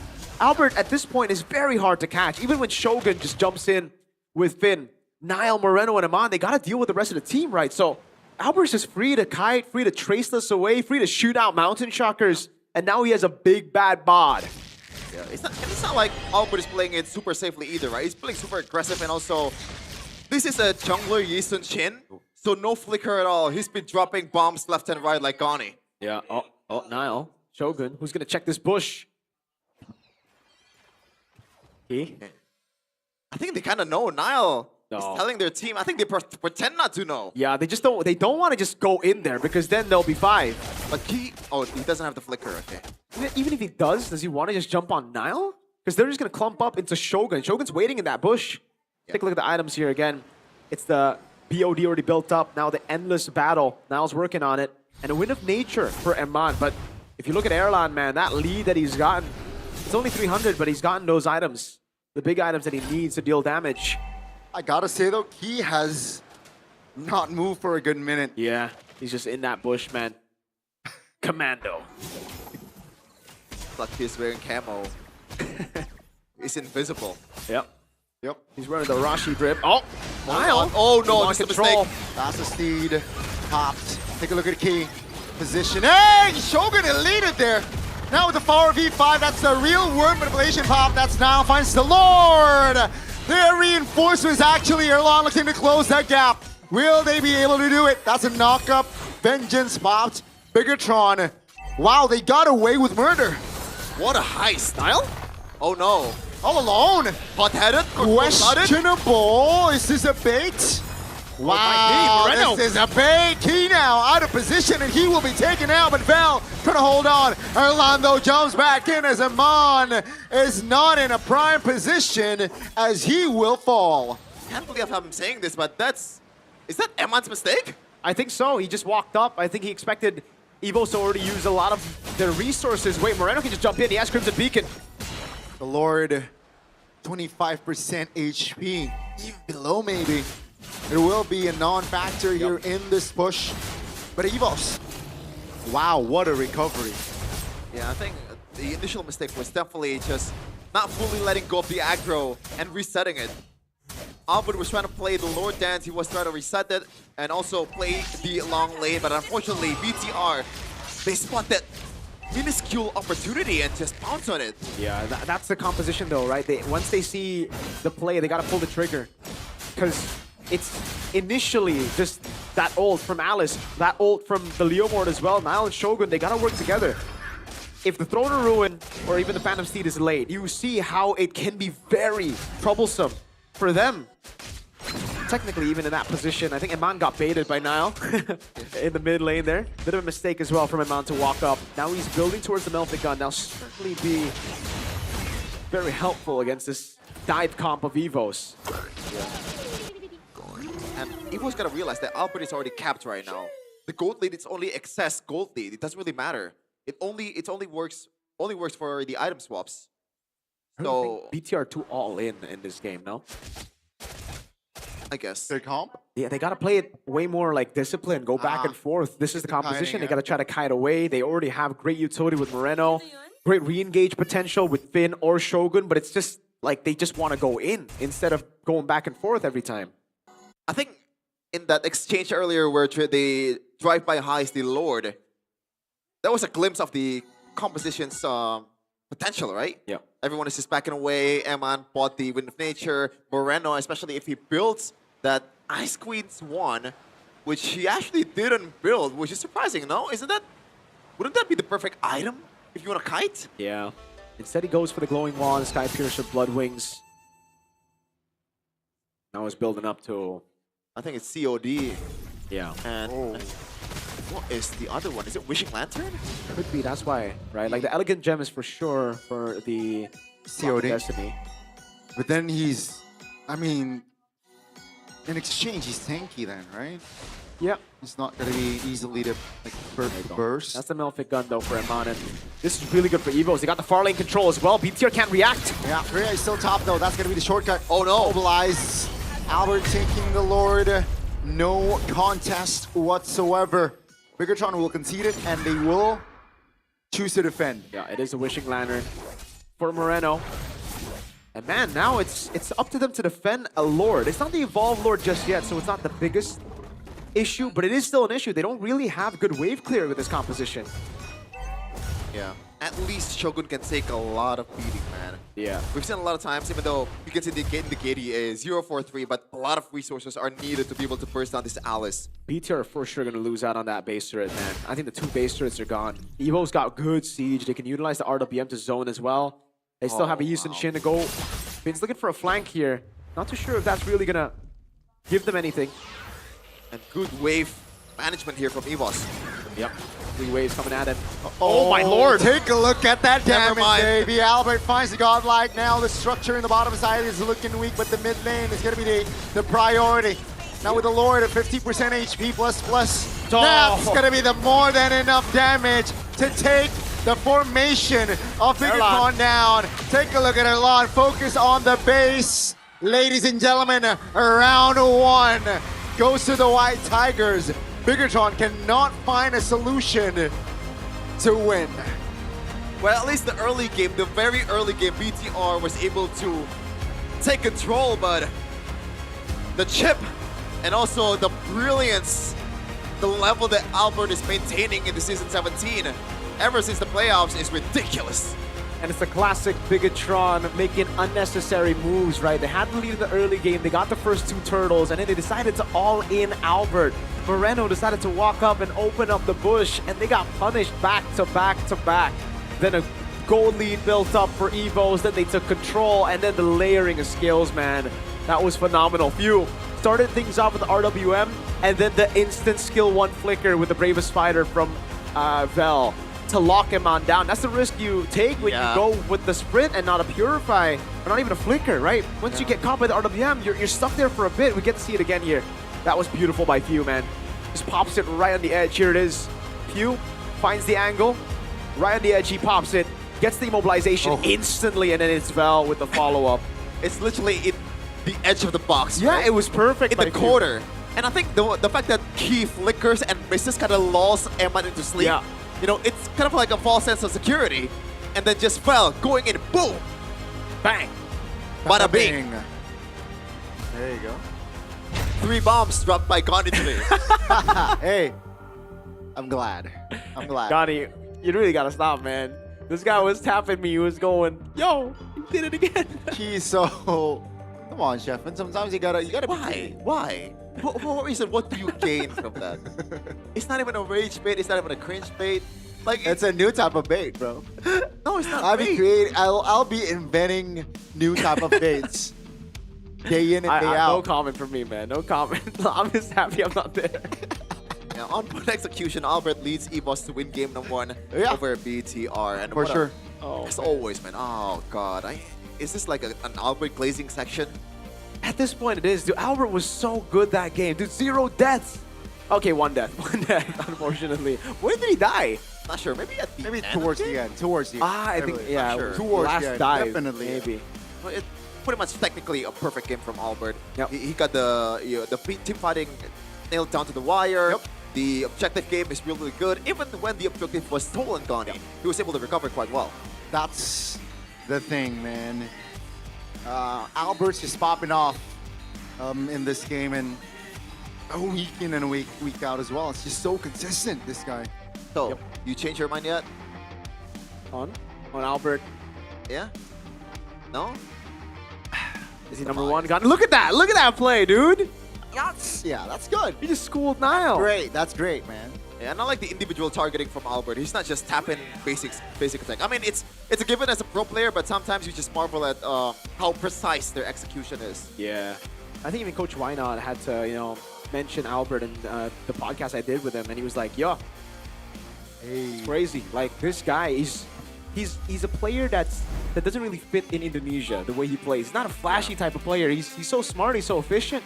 And the fact that he's still maintaining that level right now, back then in M3 days, I believe I remember a clip of Pau, the analyst of RRQ right now, mentioning that Kyrie and Albert is the two best players in the world right now, mechanically. And he's still right here, and arguably even better from back then. Yep. Here, this is the big fight. Moreno, he checked the push again. It's something with these mid laners, man. And then the all-in from BTR. After losing Moreno, they still decide to just corral over, playing inside of the RWM, having no follow-up. Shogun and Finn You guys are great at setting, but that's about it. You guys have no damage here to actually kill people, right? You gotta wait for Nile, you gotta wait for Iman even, you gotta wait for Moreno to deploy even more. And they just keep on losing track of their win condition, BTR. It just keeps on happening. Shogun did a good job every single time holding Albert down, but it's just unfortunate when the rest of the team can't really follow up. And here, great move by Albert, waits in the bush, goes in, picks up the kill, and gets the reset on the Traceless to get out. Albert's so clutch, man. And I love the fact that this is a Yusuchi jungle against a Leomord jungle that's picked first, I believe, as a jungler. So right now, all the other teams from now on will not pick just Harley into a Leomord, Suyo into a Leomord. Yusuchi is still viable. Or is it just Albert being different? Not sure, man. And Moreno, I feel like he's always so gun-shy with the ultimate here, with the Crimson Beacon, you know? He just never pops it in. Even here, he doesn't want to pop it in. Yeah. He just never wants to pop the Crimson Beacon, even in the position where he wants to chase. The only time we see him Crimson Beacon is defensively. And I really don't think that's the best move to have when you're on a Juice in, you know? You got to try to make those moves. You got to try to bypass these RWMs, the front to back, and even the dive. By putting the stacks on people so you can just lift them up off of Iman. Yeah. 13 to 8, 18 minutes. I just remembered that in the game I said like, oh, there's gonna be a lot of resources being put to be able to burst down Shogun, but now they burst him down in less than a second. Oh my god. That was crazy. That's a full-on mounted shocker. That is. I did not expect that damage on towards an Alice, man. And now this is a big problem for BTR, right? Because in the last match, it's like, okay, their draft was just bad. That's my opinion. Now their draft was pretty good. They did a good job in the first two turtles as well. It's just the bigot choke. I think that's the DNA. The big play, the big fight in the mid lane. That chain reaction was too much for Rigatron. The Arlan double kill. Yeah. And this is why I just rate the chip so high, man. The fact that you have this instant, like, let's go fight. But in that, I forgot the ultimate again. The shortcut. The shortcut, you know? The shortcut. I think it's just way too OP, even though there's been a lot of nerfs, there's been a lot of adjustments that's been made to the hero. Conceptually, it's still broken. Conceptually, it is broken, bro. You can teleport everybody everywhere. It's like a 5-man arrival without having to take a spell. So yeah, so why don't the teams pick it more often? I think it's because it's very reliant on you snowballing and having control, right? And for the most part, that's not going to happen. Even in this game, I feel like... Is it? Yeah, Evos were losing out, bro. It was just because of a throw, I would say, from Bigatron that the chip regained composure. Even if, you know, the chip composition is, you know, they were trailing by 3k gold. I've seen Beloyski against Onyx, you know? Yeah, when was that, bro? He lost, yes. But this season. This season? This season. Oh. I don't think you casted that. I didn't cast that. I watched that from home. It just made me realize how much potential the chip has. So maybe with this concept, people or maybe teams are starting to realize that we have seen chip today more. I think if you have a comp that like really likes to brawl, it can work. But if your comp falls flat in the early game, it doesn't matter. There's been a lot of realization today, you know? The Yusuchi jungle still works. Glue is pretty much the single best pick in the whole entire game. Yeah. Overall, the mid lane controls. I mean, Glue is the mid lane control. I mean, look at Albert. He looks very happy, but he doesn't look like Albert at all. Yeah. Yeah. I agree. Key, you gotta smile better. That's the fakest smile I've ever seen. What do you mean? That's him. That is the happiest I've seen Key in the last 3 years. Instead of smiling, I think he's just opening his mouth. Maybe he is.Maybe that's how he smiles. Why don't you go out? You gotta judge him, man. I like to judge. I like to hate. You're a hater. Yeah. Rashi always calls you a hater. Storm. Hell yeah. Storm doesn't like you. I don't like Storm either. You don't like Storm? Yeah. Oh. What would you like, you know, the Storm, you know? You were out in the open. You didn't bring your, you know, umbrella and your... That's why. I'm talking about a real Storm. I'm talking about Bryden. Same thing. Okay. This is why, though, Chefin, always prepare an umbrella beforehand. Do you have an umbrella or a raincoat? You guys have that, though. Why do you ask that with such concern? You're so concerned. I was waiting for the punchline. Yeah, with me too. I was like, what? Solo. There you go. That's the punchline. It's a really good punchline. You know, this is not a punchline though. This is like full on benefit by you. You know, it's not us by you, it's by you. By you. A unique Yes. provider that's actually real. Real. You can really feel it with gaming gone. A strong telecom signal, no lag, no drama, full 24 internet data, push rank at a time, number that stays active forever. Forever? Not like yours. Play non-stop without interruption. Yep. I need to get a Bayou. Bayou. Gaming together gets smoother. Yes, Auto sir. Savage, that's why there's a double Savage by RP. Thank you, Bayou. The cap fell. Let's switch to Bayou now. All right? Yep. Scan the QR code over there, get There your you go. Bayou. Yes, you can also sir. get DG points. DG. DG, that's Dunia Games. Dunia Games. That's Dunia Games. World of Games if you translate it. What? World of Games. World Game. World of Game. Wog. Yeah. You can get special merchandise. Special merchandise? Such as? Huh? Such as? Such as a Lunox. I can get a Lunox? You can get a Lunox. What is that? You really like Lunox. She's pretty good. Okay, you got Bayou, you got the provider, you got the extra quota. You want to go on an adventure? Yeah. You want to go on an adventure. For all of you RPG addicts out there, I'm one of them, man. I'm Mobile one of them Legends too. Adventure is a relaxing idle RPG. Collect 100 plus heroes, an idle level up one. with ease, and enjoy idle rewards anytime. Bold.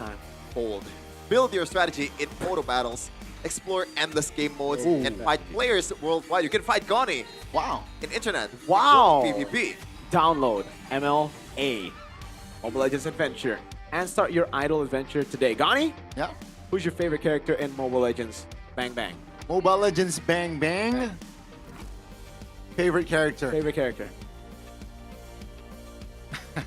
Why are you laughing? Just give us. Kufra. Okay, you can find out about Kufra's lore in MLA. Fun fact. I already know some of the lore. All right, drop the lore. So, Kufra is technically a tyrant. He's a tyrant. Just technically, or is he actually a tyrant? He fell in love with Esmeralda. Oh! Was forbidden love. Esmeralda betrayed Kufra. Wow. And then sealed Kufra, and that's why he is like so. Wow, bro. Yeah. That's Esmeralda. That's such I'm not sure if I'm like 100% accurate, but I'm sure that's the plot. Wow, Esmeralda. What? How dare you? Why would you do that to Kufra? Esmeralda. What about you? What's your favorite hero? Your Uranus? Favorite hero based on what first? Dude, just your favorite hero, man. It ain't that deep, you know. It doesn't need to be like. It is that deep, you know. All right, what is your favorite hero? To play? To play, and then based on lore, and then based on pro player, and then you can go on and on. To play is probably Uranus. Like, it's low code, it's low gaming. This guy, what a disgusting human being. What? I never want to be friends with Uranus mains. Why is that? You're disgusting. Well, you play the game to not play the game. You're just there. You're not playing MLBB. You're playing ML. That's an idle game. You're playing MLA before MLA. I'm more disgusting than the guy who dropped 3 bombs today. Okay. No, I'm talking about just mains. You know. Okay. Okay. Type 1 in the chat if you're disgusted by Uranus mains. Yeah. Gideon hates you. Gideon doesn't like Uranus. For a good reason. Have you seen it? I think he's played with you. Okay. Before. Melissa main though. You're Melissa main. Yeah, my favorite Back hero then. is like Juan Melissa. I can't choose. It's just short hair, man. Short hair. I like the hair buns from 1-1. Yeah, that too. Yeah. I also like the outfit too. The basic outfit. I agree. Mainly, I like Melissa because of the Mara skin, though. The Mara. What I like more is MPL tickets. For those of you who consider yourself super fans of MPL, and you haven't come to MPL Indonesia, what are you doing? Then you're not a super fan. What are you doing? You're just a fan. You're just a poser. A poser. How do you buy the tickets though? Just head over to ID strip mpl.com/ticket. What a guy. It's ID-MPL for all you normal human beings.com/ticket. By the way, everybody agrees, everybody hates you. No one likes Uranus players. Oh my god, the new hero, Hirara. Oh, she's an XP laner, right? I I gotta check that out. I gotta check that out. I'm playing whatever lane. I've seen one illustration of her and it's like, bro, Moonton? You cooked. Wow. I love you, Moonton. You cooked. I love you. Yeah. It's been a while since I've been excited for a hero. I've never... When was the last time I was excited? I think it was just Melissa. Melissa? How about Suyo though? Huh? Suyo. Oh, Suyo. Jushin. Yeah, Suyo. But Jusin is like... not because I want to play Jusin. It's because, you know, Right. Jusin is short hair as well, you know? Kind of my type. What's your type, Sheffin? Clearly Uranus. He plays Uranus. By the way, chat also dislikes Uranus. Thank you.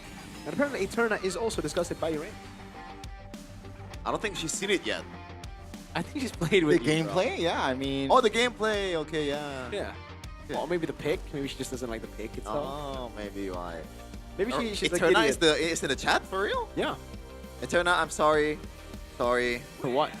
Sorry for the thing. What?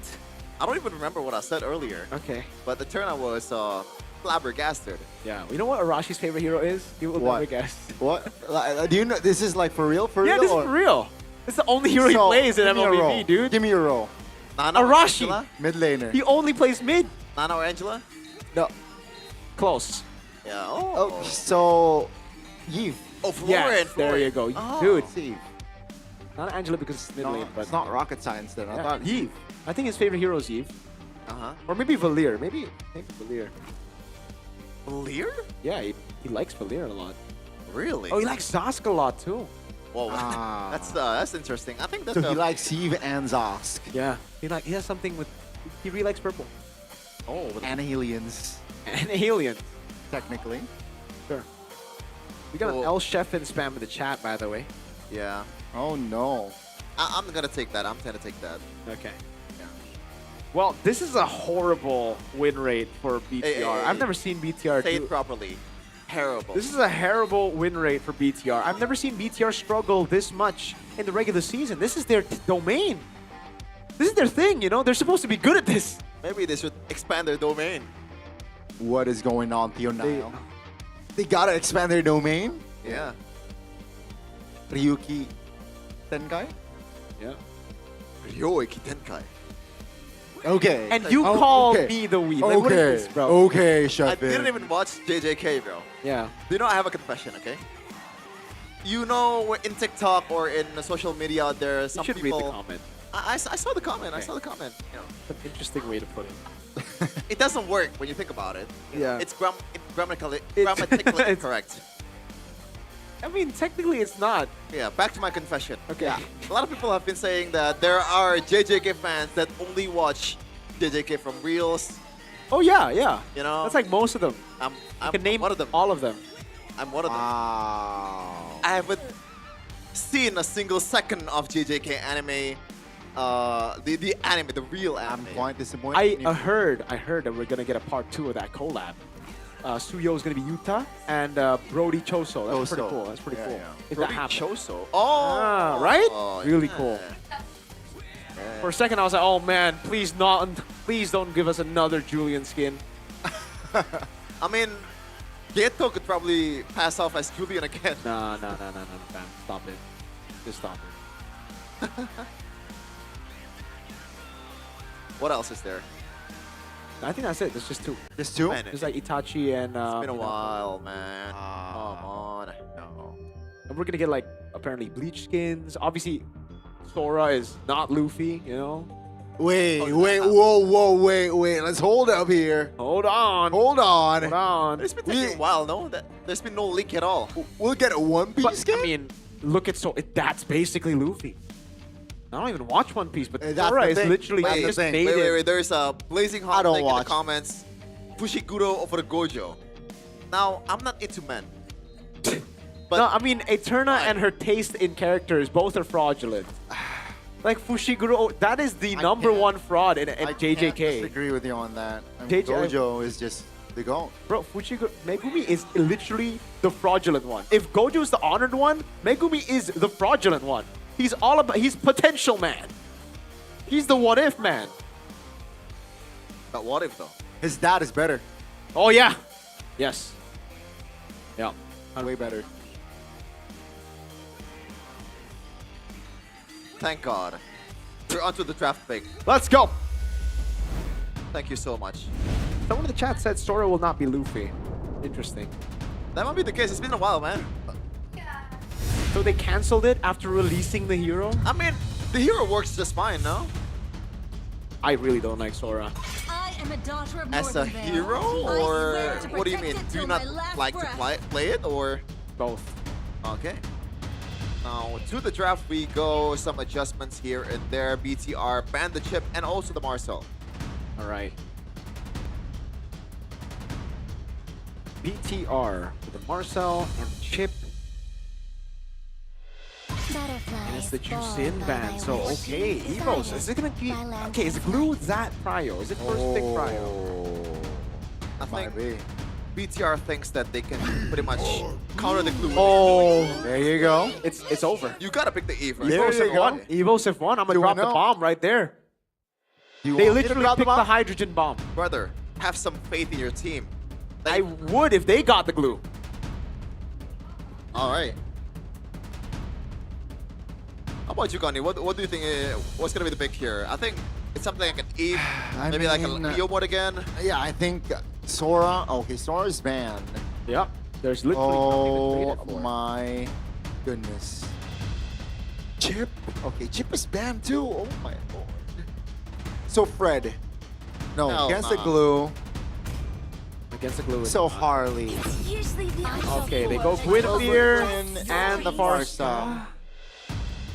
I think the idea is the fact that Glue, sorry, Glue is one of the heroes that's super annoying, always in front. Guinevere is a way to punish those. Yeah, it's a long CC, and you know, add Farsa to the equation. Then early game is gonna be harder for the Glue to roam around. Yep. Evos. What is it gonna be, Evos? Next two picks. Will it just be the Yi, the easy answer? It seems like, you know, they've been very fond of that, having the easy answer. But against a Guinevere, like, especially if the Guinevere is flexed to roll. Oh, airline with the Granger. Okay. And then Evos. Crowned by heaven's They go mandate, for your the legacy Zetiet. shall endure. Interesting. Okay. So I guess now that's probably one of the safest meta mage that you could pick against the Guinevere, right? And if you combine it with the glue, I think BTR gotta pick up Todd. Ooh. I think they gotta pick it up. Good against Granger. You get the free stacks against the glue. You need to pick it up here, right? Yeah, I was about to say Harith is still available too, but too much magic damage feels like. Pick up a hero for Eman early. You've been shafting him in the draft. Uh-huh. That's interesting. Let's see here. They're taking their time here. But yeah, I mean, relentless flow of time's continuing. Oh, I am the okay. constant that breaks Not a bad the pick though. They went for another layer of like enablers, This right? is they're taking a Dewa route. Dewa beat them with the Arla and the Guinevere. So you know what? I'm okay with this, even if it's not Claude, but the Claude will be banned out. And the beauty of this combo is it doesn't matter who started the fight. Arlet can follow up Guinevere easily. Guinevere can follow up Arlet easily. And everyone in the XP lane, doesn't matter what it is, the kill pressure will always be there if you get knocked up in the air. The Phobius gets banned out here. Evos, next two bans. I think the Claude is a guarantee. And what's the other one? Sand rises. Oh, Khalid and Claude. Okay. Is banning. Huh. I guess that's a lot of damage. In early game too. Real team is banning. It's a pretty good ban too, the Kalea. I thought the answer could be a Gatot Kacha in Rome, but never mind, they don't want that. So what is it they are looking for Finn? It's quite interesting that BTR is not convinced that this is a Glue roam. Yeah. I think that's a bit too much of a read, no? It's almost certainly. Yeah, I agree. Or maybe unless the Guinevere just changes the whole thing. Yeah. We'll see. We'll see. The Guinevere is still a flex pick, so Evos, this should just be the Claude ban. It'll be very... Come on, Dexter. Yeah, I was gonna say, it will be very concerning if it's not a Claude ban. BTR. Do they go for the marksman, or do they just... I think they do, right? They flex the Guinevere all the way to the end. Pick up a marksman first. What is the marksman? Yeah, that's the thing, though. With no Claude, I don't know if they want to pick up a marksman. Is it just Moskov? I think it's just Moskov or Harith at this point, right? Not even too sure about the Harith, though. The range from Evos, the poke that they have is going to be very annoying for the Harith. So yeah, I think the safe choice would probably just be the Moskov. Another way to add CC to the mix for Arlet to get the Vengeance. Reset. I like the Moscow pick here, but they will delay. Or perhaps they will. They might put the Yi Sun-shin. You guys think the Yi Sun-shin gold is a tad bit overrated? I don't like it, to be quite honest Right? with you. It's. I think it's very situational. It's a very... But it's not like a safe pick, you know? It's like a not like an auto. Like Yeah, I think it's overrated. I think in this case it's decent, no? Like against a Zetian, against a Clue, you gotta have something that can get away from those chain CCs or potential CC that's gonna come at you. And Traceless is pretty much the perfect utility for that. And you also have extra CC on top of like a lot of mountain of CCs that you already have in Arlet, Guinevere, and also Parsa. So now Arlet becomes even stronger. But that's probably a really good answer. Yep, Fredrin and Lapu Lapu, great answers, great ways to lock the Arlet down. the trio mid is kinda disgusting. Yeah. What do they answer this with? I think the only answer is I got the Kracha. Grok? Oh, the Grok. The Grok is a solid answer too. Yeah, I keep forgetting about the Grok. Yeah, I think it's either Grok or Gatot. Unless they want to go for Cho. No. Do they want to go Cho? I don't think Cho is a good pick here. Imagine if it's Atlas. I don't like the Gatot Gacha here. Maybe the Grok is slightly better. Has to be the Grok, no? Like, it has to be Grok. Wait, Mathilda? Oh, no, I don't think so. Yeah, it doesn't really give you a lot in the mid lane. I was like just dreading the potential of the Mathilda Guinevere combo. I mean, I hope it's an interesting pick, but it's just gonna be the Grok. Yeah, it makes the most sense. The Grok. All right, there you go. Again, the glue is a big pick, but I think BTR did a pretty good job recovering from that. They got a good combo themselves. It's just, is it enough? That's the question. This is enough for me. The draft. Yep, the draft. No more changes. Now BTR, they gotta bounce back to force a game number 3. EVOS will surely more happy if they ended it 2. It made this a bit of a consolation after what happened in the previous match against Alter Ego. Lineup rating, Perverse EVOS by just a smidge, 1.0 is the difference. And I gotta say, I kinda agree with that. I agree.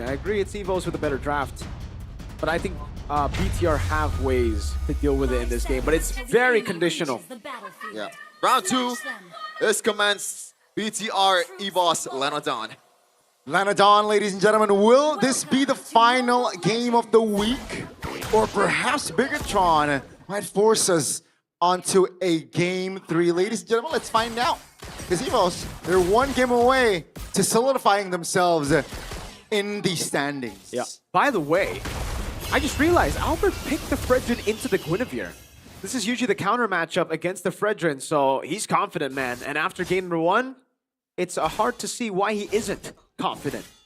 Concussive blast there. Nothing too crazy in the emblem department. Everything is pretty normal. Would love to see it expanded a bit more. Yeah. Now that you mention it, Miracle, now I'm shifted more towards BTR's draft. As we're gonna take a look at the emblems by Bayou here. Yeah, nothing crazy it seems. Oh, Shogun with a vengeance. Master Assassin and the thrill for Iman. Oh, man, yeah. This is the thing about Yi Sun-shin though. In the matchup against Granger, it's still, 50-50. It's tough. It's not. That's why when you're up against a Claude, I can understand why you would go for Yi Sun-shin, but against this, it's quite tough. Back to the Albert point. I think we saw an example earlier, right? Cars with the Arlet was able to pretty much zone everyone away from the vicinity of the objective fight. Now combine that with a Guinevere and also a Grok. So Albert, really, he has to take the brunt of the damage and also the CC. Yeah. He cannot get away with it. But it's the glue, dude. I think the glue has enough to push the others back. Look at Vel. Very good awareness. Yeah. He comes up to the map. He's just toast, but we'll see though. He is very much aware where Nile is. Oh, that's a flicker. Final slash with the combination of the Violet Requiem. Bigatron will strike first on the board now with a Fury of the Phoenix popped early here. So EVOS, no resource here. I feel like to really have a say in the turtle fight. Now I know why Guinevere has been banned so much. So annoying. Yeah. 2-man taunt. Feather airstrike though will land and strike Albert down.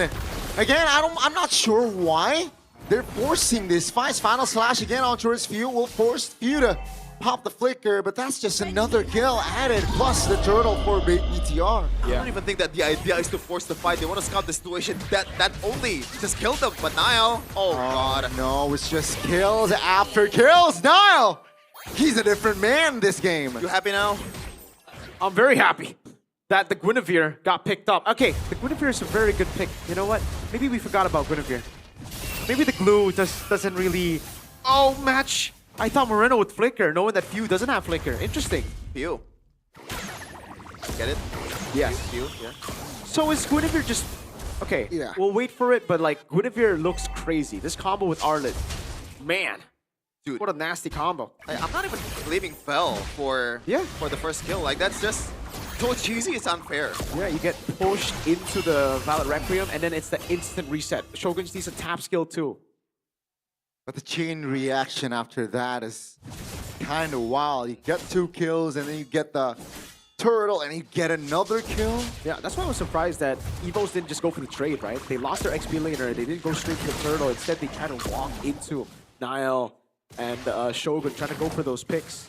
It's like the BTR move from game 1, but it's Evos making the moves. 2K in 4 minutes though, like this is ridiculous. Like even then in the previous, like the first kill, we've mentioned it over and over again. When you thought that Niall is about to be executed but be punished by the glue, Temporal Rain is just coming up. Yes. You can just get away easily. And now EVOS is just stuck on their own domain. Yeah. Good escape there by Shogun. Good usage of the... Oh. Man, when you are able to get into these positions on Guinevere on dangerous grass, it's just so annoying to deal with. I mean, Few needs to be very careful walking up. Gonna be key here from the flanks. 2-man immobilization, but the purple buff will still be taken by Niall. Not a good sign here. Oh, Erlan forced to use that flicker. Yep. The drop from that missile strike almost landed as the turtle is going to be touched and started by Niall. I would go as far as to say that there's nothing that EVOS can do unless BTR made a mistake. Right now, it does look that way. Albert. A free one. And Brigatron even stayed disciplined. They do not look for a fight just yet here. They know they're in control. Yep. This BTR that, I mean, again, they were in this position last game too. So you can never really be too sure as a BTR fan. They might pull the old trick from the old book, the Biggie Choke. Good times. Not really good times for Miracle, but which makes you wonder, like, what the hell was the Atlas draft, man? Because this is marvelous, right? Well, the Guinevere was banned in the previous game, no? Yeah, I guess, but like, it's still a good draft nonetheless. Yeah, no, I think last game was a good draft. I don't think BTR got a bad draft last game. Yeah, like I was questioning about the Atlas. Like, what the hell happened in that game? I thought you said Atlas, my bad. Oh, okay. Yeah, the Atlas, yeah, I have no clue. The Juicin ignore as well? I don't know. Sky Pierce stuff for you, man. Yeah, interesting. Usually he doesn't build this, even when he's winning. But there you go, Sky Piercer for Iman. Second item after the Hunter Strike. Dominance Ice for Finn. It's the CE Rush for Niall. Shogun has gone for the straight up Oracle after the Fury Hammer. And Erlan's building towards his own. Sky Piercer. He has taken the Leone route. Cursed Helmet. And it's crazy, right? The fact that you know the game is lopsided in draft. The fact that BTR didn't get a kill in a span of like 2 minutes, but the lead balloon just because of the fact that EVOS is not owning the map at all. Like BTR has full control of the entire court. Tempo is very important, but I think what's more important is discipline. I think that's really what was lacking from BTR in game number 1. The lead, they had it in the bag, they went for a random fight, and I think both, or 3 of them, all the coaches, Theo Niall, Hair, Airpong, maybe even Panda, got a word in with them. We're like, guys, what the hell? Yeah. All the way from Korea, Panda's definitely calling them after that game. 10 push-ups for every loss, maybe. 10 push-ups for every throw. There you go. Oh, no. Oh! Great reaction from Erlan. Yeah, that's some flicker though, still spent. And man, Bigatron now just showing. Yeah, they're looking intimidating here in the land of Dawn, and EVOS, they can't do nothing about it. Yeah. It's sad for EVOS because at the same time, they are fully aware of the composition's potential from both BTR and EVOS, but at the same time, there's really nothing they can do. Like, he is super vulnerable here. And I think he's just baiting out mistakes from BTR, and they haven't made any. The layering of CC is great from BTR too, right? It's obviously the final slash of Valor Requiem, then you have the Grok coming in. Oh, look at the Gwyn. Whoa. Now. KB! Oh, he has his own heartbeat rate. You're not playing. Why are you more... I guess he's healthier than Nile or something. 117. Is it healthier to have a high BPM? Whoa! What the heck? No. I wouldn't even do that. RQ are now down in the 10th place. Infinix. Oh, no. Uh-oh. That's a two-man. The combination, man. KB really distracted me with Erlon here in the back. That's going to be very low. Albert in a questionable position. He was isolated. 2 kills added. Ladies and gentlemen, 8 minutes in, almost 9. It's 5-0. It's just making sure that the passive does not proc for BTR at this point. Like, this is just almost over, no? Hey. It feels like season 15 or something. Nothing's over. Until it's over. Until it's over, especially if it's BTR. I know that for a fact, Sheffin. That's what I said. But I thought you said it can't be Big and chokeable at this point. You said it's like season 15. Bigatron is so dominating right now. I don't think they can, like, lose this game, Trigo. I don't know. I think is that it's always losable. That's bait for sure, man. He's trying to bait me to curse BTR. Connie's bait is kind of weird. It's like, what are you even baiting? You know? Sometimes, I guess we'll never know. I prefer Ganya. It's like he's baiting on a pawn where there's no fish at all. Like, seriously. But now, BTR is definitely very serious, Finn, with the Radiant Armor. And the Lotus about to get bursted down with no contest whatsoever. Well, at least Erlan got the Malefic War. So now, maybe, just maybe, BTR will indeed choke. Whoa. Winter Crawford. Oh, there you go. See, I told you. Amon mounted, immobilized. Erlon finds the kill. Luckily, though, Amon has no shutdown bounty. But I told you. I told you. I was trying to look for a bait for you, from you. No, you're never going to catch me with BTR, man. Until the game's over, I'll never say it's over. Oh, unfortunately for EVOS, though, like, that's just a kill. Like, really, there's nothing else that they gain from that. It's a Sky Piercer on Erlan, Oh, okay. You're right. It's a kill on Eman. That's a pretty good kill. 10 stacks. Amazing. Yeah. Hey, that's better than nothing. That's better than Eman playing it disciplined and not walking up. Okay. The small things build up, Sheffin. Still 6,000 gold low, right? It's still a mountain to climb for EVOS, but yeah, it shows that Bigatron, they're not out of the woods just yet. Out of the woods, you say? They're technically in EVOS' woods right now, the jungle. They're in the land of Dawn. Would like to see that. What? In the land of Dawn? Nile. Blue team turret Shogun. has been destroyed. Oh, no final slash. That's it. Yeah, Bully Shield will be popped in the mid lane and also the bottom, but the Lord will charge once. Yep. I think they're not going to be super aggressive with this one, right? They got to wait for another Lord. And they better.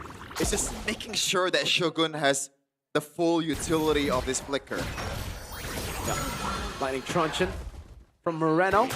Big pickup with the Divine Glaive and the Glowing Wand already in his inventory. They're going to try to crack this open, man. The far lane. Yeah. I think they are willing to give up a few bodies as well. That's the final slash. The combination is nasty now. 2-man stun. Take a look at the shutdown points. EVOS, the White Tigers. They defended the structure and they got 3 members to add to that defense. BTR, I'm sorry, I was not familiar with your choking game. Hey, I know my team better than y'all. Okay, you telling me it's over? Clearly, you don't know the biggest choke. Why would they all in key? They know the Fury of the Phoenix is there. They know there's so many ways for them to come around. What time is it? It's choking time. Man, wow. At this point, it's just funny. I'm sorry. I did not expect. How you've been casting for a while now, Gani. How do you not expect this from BTR? I know. Yeah, man, I thought they changed, bro. Like, oh no. Oh no, but hey, still 3K gold. That's a healthy lead still. That is not a healthy lead. No, that's like a good foundation. Like, you know. Don't think so. It is a healthy lead, bro. Look at the turret. Be more optimistic for a second, man. Listen, that just happened. What are you talking about optimistic? That just happened. It was inhibitor turret. Come on, man. Like it's EVOS' advantage. Dude, I'm so good at sensing the choke. I can practically smell it now. I was about to Gani! Yeah, I mean, you did it again? No, I was about to say that Bigatron, if they got the structure, they would be willing to give like a couple of bodies, but what happened was they gave out 3 bodies without taking the structure down. So. Eman? Oh no, okay. come on, okay. Able to get out. So the dance. They know they got the far lane though. So one member will show bot and then they should pull the trigger here. It's not gonna happen, right? It's not gonna happen twice. It only happens once. This position is actually really good. They overthinking it though. Bottom side still pushing. They can play with the Lord. Just gotta wait for the wave to crash because that's a big fat wave and the HP bar They'll shows in the turret is Pull the very trigger. low. They'll shows. Look for a fight. I agree. Moreno? Okay, that's going to be the trigger pulled. The damage will come through towards Key. Take a look at Orlando. He's free-hitting Finn! Finds a tech charge play. And that's a Bigatron that Mirko will not be able to admit that the precision, the timing. They are programmed to win right now. Dude, I'm telling you, man. Be more optimistic for a second. Dude, how when that just happened? But hey, they are back to where they wanted to be. They're where they should be. Oh, Shogun. Okay, whiffs the final slash, but it's all over for EVOS. And ladies and gentlemen, for the final series of Week 2, we will go to a game number 3. As Bigatron says, we will not go down without a fight. As expected. There was some choke, but they didn't choke enough. It's equal now, 1-1. It's a best of 1 from now on. Don't say anything. Don't say anything. And it feels like the draft really decides all of it, man. Zace was right. There's been too much lopsided draft in this league. Yeah, we completely forgot about the Guinevere, that's for sure, man. We overrated the glue as well, for sure. The Guinevere, there's a reason it's been prioritized that much, and they picked the Fredrin into the Guinevere, something we only realized in-game. I'm like, wait, that just happened. Okay, yeah. Having all that said, though, maybe Zace wasn't that right, because these very one-sided drafts, it don't matter when BTR is on it, because that 10K gold lead, in a flash, it disappears. Luckily, they were still able to close out the game. But again, that is always a big problem for teams who are striving to be elite. If they want to be elite, they gotta be disciplined, you know. Again, even I think the coaching staff, they're definitely not happy with that, right? Like in the end, they got the win, but how could you have thrown that lead? How could you have made it this close? It's the heritage, man. Ooh. It's in their blood. Yeah, it's the history of the Bigatron. They got the job done, though. You know, got the job done. Yep. They surely will not choke game 3, though, right? Is that choke bait? Yeah. It looks like they're ready to go, and also Airpunk just pulled up the draft there. Yep. Analyzing a bit more on Tablet. what can actually be improved from that game. There's the a lot. answer. There's a lot to improve. The answer is not the draft. I think the execution is like, yeah. I mean, the draft was a problem in their previous match. A big one. Yeah, but we're talking specifically for game number 2. Just celebrate the little wins, man. Yeah, game 1 was a good draft too, I'm just saying. But I knew that my boys would, you know, pull a sneaky one. Wait, is this whole thing just a mirror curse? No. Or are you just being serious? You know, it's very convenient for me, but this time I'm just going to say I'm being serious. I know this team. I know these players. I know how they perform. And I'm actually very thankful that it's happening now in the regular season. Because if that were to happen again in the playoffs. But hey, I believe one of your coaches. You know the meme with the rabbit? TikTok. One of your coaches said that they are focused on the playoffs. Exactly. So maybe that's why. I'm just afraid they don't make it to the playoffs. Can I hate for a second? Yeah, go ahead, man. Yeah, 2 games in a row, Eman. Yeah. It seems when the How did team's that happen? performing, Eman's like, you know what? Let me take a step back. And then when the team's not performing, he's like, all right. I don't know why. If they could like perform together, they'll be such a strong team. Which is not happening. Not now. Maybe game 3. Hopefully game 3. Yeah. I'm hoping. Oh, this time, like, you actually have to save that for the playoffs, man. Like, you can have all the drama, all Listen, the... if they don't start winning here, they're not making it to the playoffs. I mean, they have good enough roster to, like... If we're judging it based on roster, explain TLID, fam. Well, we don't know really the TLID's players' potential yet, right? We're just seeing it now. That's fair. But look at this. It really feels unfair, man. The Harlan and Guinevere combo. And I guess, like, that's why Guinevere has been banned for the most part. It's not the hero itself, even though it's already really good. The flex potential is insane. It's just enabling all the other picks. Yep. And also, Guinevere is easy to enable. Very easy to enable with an Arlet. They just brute forced their way into Vel. First kill, remember? Yeah, MVP instead of the official gaming phone Nael. And he's rocking a bit more damage, I gotta say, of the usual Guinevere jump. Almost costed him. Yeah.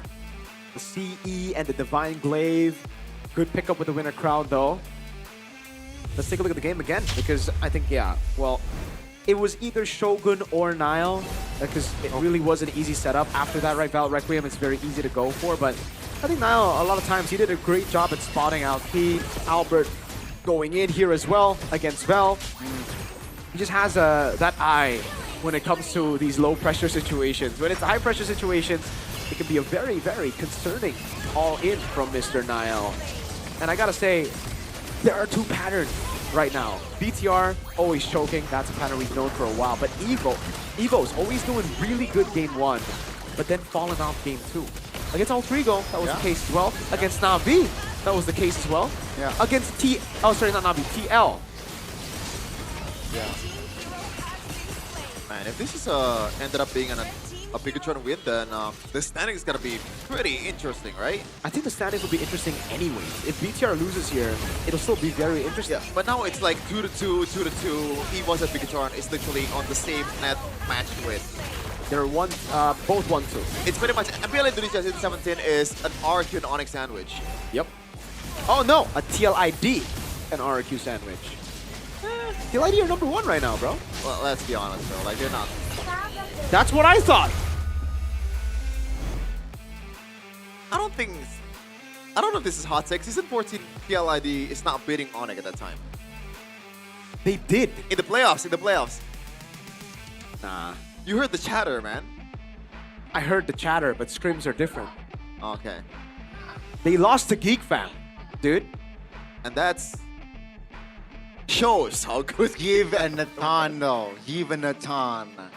Let's move on to the actual game that we're casting right now. Geek Fam lost to BTR that season. Just saying, playoff.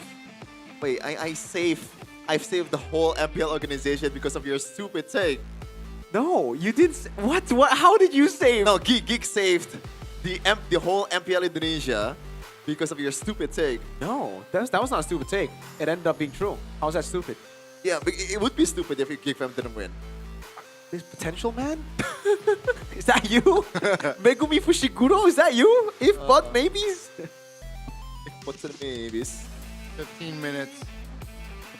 It should have been a bigger stomp, I would say, with the lead that they had if they didn't throw it. But it's just, signature BTR stuff. And Man still dealt the most damage. So, yeah, he mispositioned a couple of times, but still, good damage output. Yeah, it's said that Moreno is only taking like 6k damage. Kind of shows you that there's really no avenue for EVOS' frontliner or maybe like the one that's responsible to dive to even like, get close to Moreno, right? This is just an easy Farsa game. You could put Arashi here and they would probably still win. Wow, what does that mean? Arashi is a good player. Okay, okay. Dude, you say Iman disappeared, but hey, he's popping up on the stats. You said you trust stats, right? Yeah. Stats are never wrong. Stats are never wrong. We just have to put it into context. We just have to be smart about it. They never said that back then, no? No. Like, stat is never wrong. It's just the humans are too stupid to interpret it the right way. You know? Yes, he is, you know, easily the best farmer out of all of them. At least the gold lane in Indonesia. Aside from Kellera, maybe. Oh. I'm not even sure. If we're talking about just purely power farming, is it Eman or Kellera? Purely power farming. I don't know. We're not sure, right? Yeah. That's how good Eman is, but obviously overall Kellera is like a whole different breed. Yeah. Why are you laughing, bro? Onyx is so lucky that we have Kellera, man. I feel so lucky. Huh? You don't. You're like Man City, dude. You have unlimited money. Because of the multiple trophies, bro. Oh my! Oh, Remember the apparently- series. Wait, are we reviewing Zeus's interview? Whoa. Oh. Okay, Zeus. But I think like all Pew needs is just time right now, because what EVOS needs is just like a shock collar, and like with language barriers like that, I think it might take a while. So we'll probably see EVOS like in the slump first, and then like maybe like mid-season, like half season, and then that's when like they'll really like perform. Thanks for the shout out. You're a man of many talents, man. How did you update your YouTube channel while you're casting? Hey, MPL ID, Miracle, we're the same thing, right? Courtesy of that's. Hey, I'll take it. Yeah, but for a like second. that was not my channel. Yo, for a second, I thought you did a separate interview During the game. No, I mean like during a different time. But then I was like, no, this was the same thing that was we like- said earlier. Gotta be honest, I'm disappointed that we didn't get a single, airing time at all in the ID broadcast. I did. Courtesy of Miracle's channel. Hey, I'm gonna take it. Thank you, MPL ID. Thank you for giving me props there. Yeah, I edited that, subtitled that.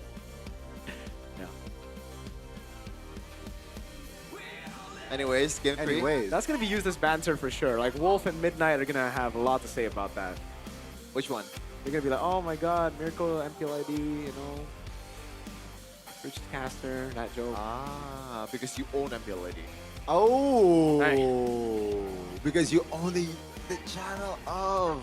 Dude, if I did. Oh, wait, are you John MPL? Yes. When I came in Season 7, I walked up to Moonton, and I was like, hello, my name's Mobile Legends Professional League. John MPL. John MPL. Thank you, John MPL. John MPL. My God. You didn't get it. You know the meme, right? I think so. Which one is it? I'm gonna call you out on your... I don't know. I don't know. Like the main character always has like the name of like the show. Like in Jujutsu Kaisen, it's John Kaisen. That's the main character. Not really. It's like back then when you search AI with the AI, like AI search, if you look up some of the who's the founder of so-and-so, who's the founder of ABC, it's just a placeholder name. Yeah, it's like John ABC or something. Interesting. Back then, but right now maybe it's different because I think that's the John Kaisen stuff. Yeah. Okay. That's pretty. Yeah. Anyways, EVO's BTR, right? It's 1-1. Yeah. Don't make it a new catchphrase, chat. No. What is it? You said new catchphrase. Are we just reading chat right now? I think we're running out of. There's nothing to talk about. That was a good draft. There was a choke by BTR, and then like they just recovered. No. Yeah. There's a lot of break between these games nowadays. This guy talking about Keller and Kyrie too much into boys. What? Oh my God. Did you see the comment? I see it. So you're in. Should I not? Nah. You probably not really. don't want to read that out, man. Yeah, that's my bad. I mean, Zays did. Yeah, he said a few words. Yeah. What do you think, Gani? About what? I was like just scrolling. He's just in his own world. If what now?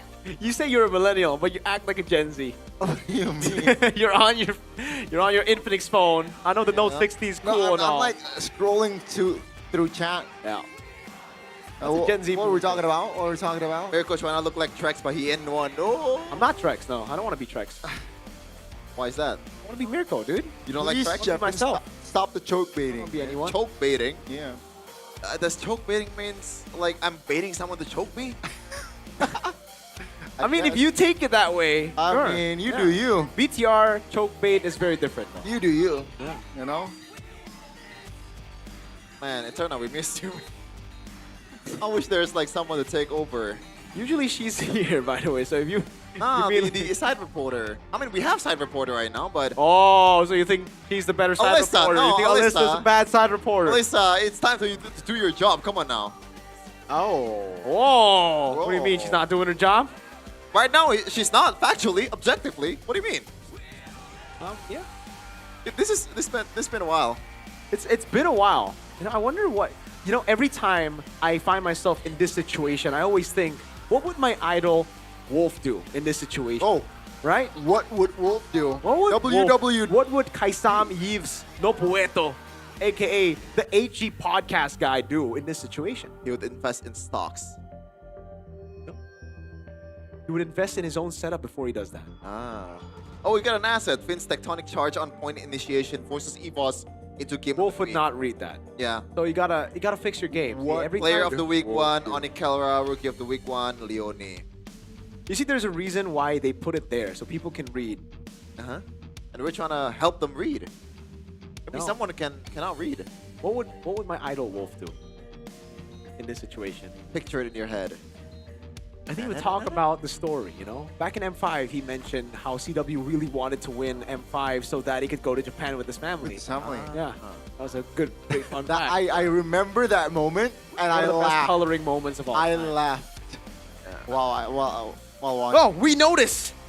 Did you know that since their first meeting in MPL ID Season 3 until now, EVOS have recorded 15 match wins and 46 game wins, while BTR have recorded 17 match wins and 44 game wins. Yep. EVOS always... And somehow they got way more trophies than BTR. Wow. How did that happen? Oh. You know why. Wow. You saw why. BTR chokers. Tell me why. Okay. There's a reason why you're not a singer, Sheffin. Dang, God, you're just There's a gonna... reason. Ain't nothing but a heartache. Tell me why. Ain't nothing but a mistake. Wolf, Now, I know what number Wolf. 5. I know what Wolf would be doing. He'd be jamming on his guitar while you're playing. He loves. You can bring guitar into the desk. This has turned to a podcast. I remember Arashi, you know, slept over his room at M7. He's like, "Yo, I'm gonna sleep." Yeah, Wolf starts playing the guitar. And then what? Was he able to sleep? I don't think so. But like, W Wolf, man, that's something I would do. He was like, "Yeah, go ahead. Get out of my room, dude." There's You know? sometimes high IQ is straight off. There's straight up. That's why it's like, I don't know if that's high IQ or rage No, bait. high IQ, low EQ. That's the trade-off. Wolf, high IQ or rage bait. Call it, chat. Is that? I think that's high IQ. That's a great way of saying like, get out of my room. Or just get your head into the game. You're the analyst, Rash. Come on now. Come on. Yeah. Getcha. That's a very funny story. Got a story, Connie? What story? Anything. Oh, you know, Wolf gave me a BTR choker. Legit, like a choker. Wow. Yeah. And he got me BTR socks. Wait. It's a wordplay because BTR socks, BTR socks. You should wear it, the choker. No. Why not? I already have their jersey. That's basically it. Why don't you wear the jersey here? Didn't you wear it? If I could, I today? would. Yeah, I did. Okay. It's a nice jersey. I like it. Dude, I like the TLID's Oh, jacket. TLID jacket is Outer nice. is fire, Daniel bro. Staniel, we're all into your jacket, Thank man. you. Yeah. Would love to get some free ones. Yeah. Too subtle. By the way, quick info dump. Codelwin, the CEO of Alter Ego, told me and Gani to never vote for Alter Ego ever again. And I requested a jersey, and he obliged. So, Codelwin, it's done. And fun facts, I also sent him a message. Did he respond? Yeah, I want the jersey. He said like, okay. Yo, W Codelwin, man. Guys. We will oblige. Yeah. We can bribe our votes. This is the biggest rage bait of them all. What? Dude, look at me. I voted for the... You didn't vote for your alter ego. Yeah. I voted. We voted. See, I didn't know it was a thing. We strategically voted for alter ego because we voted. knew. Dude, we I knew missed about out the meme. on We a knew free about the jersey. lucky meme. And thank God we are going... Well, not yet, but we are about to go into the draft. That's a long pep talk, man. That was a long pep talk. It's 10-10 currently in MPL. ID. I think 11-10 for UG. Oh, Coed is in the building. Wow. No wonder they almost lost. You know, there's a curse when Coed enters the building. I think he had enough. Like, you can see this in his Yeah, eyes. he's like, he's gonna kiss Finn. Is that a blessing or is that a blessing? Oh, Erlan.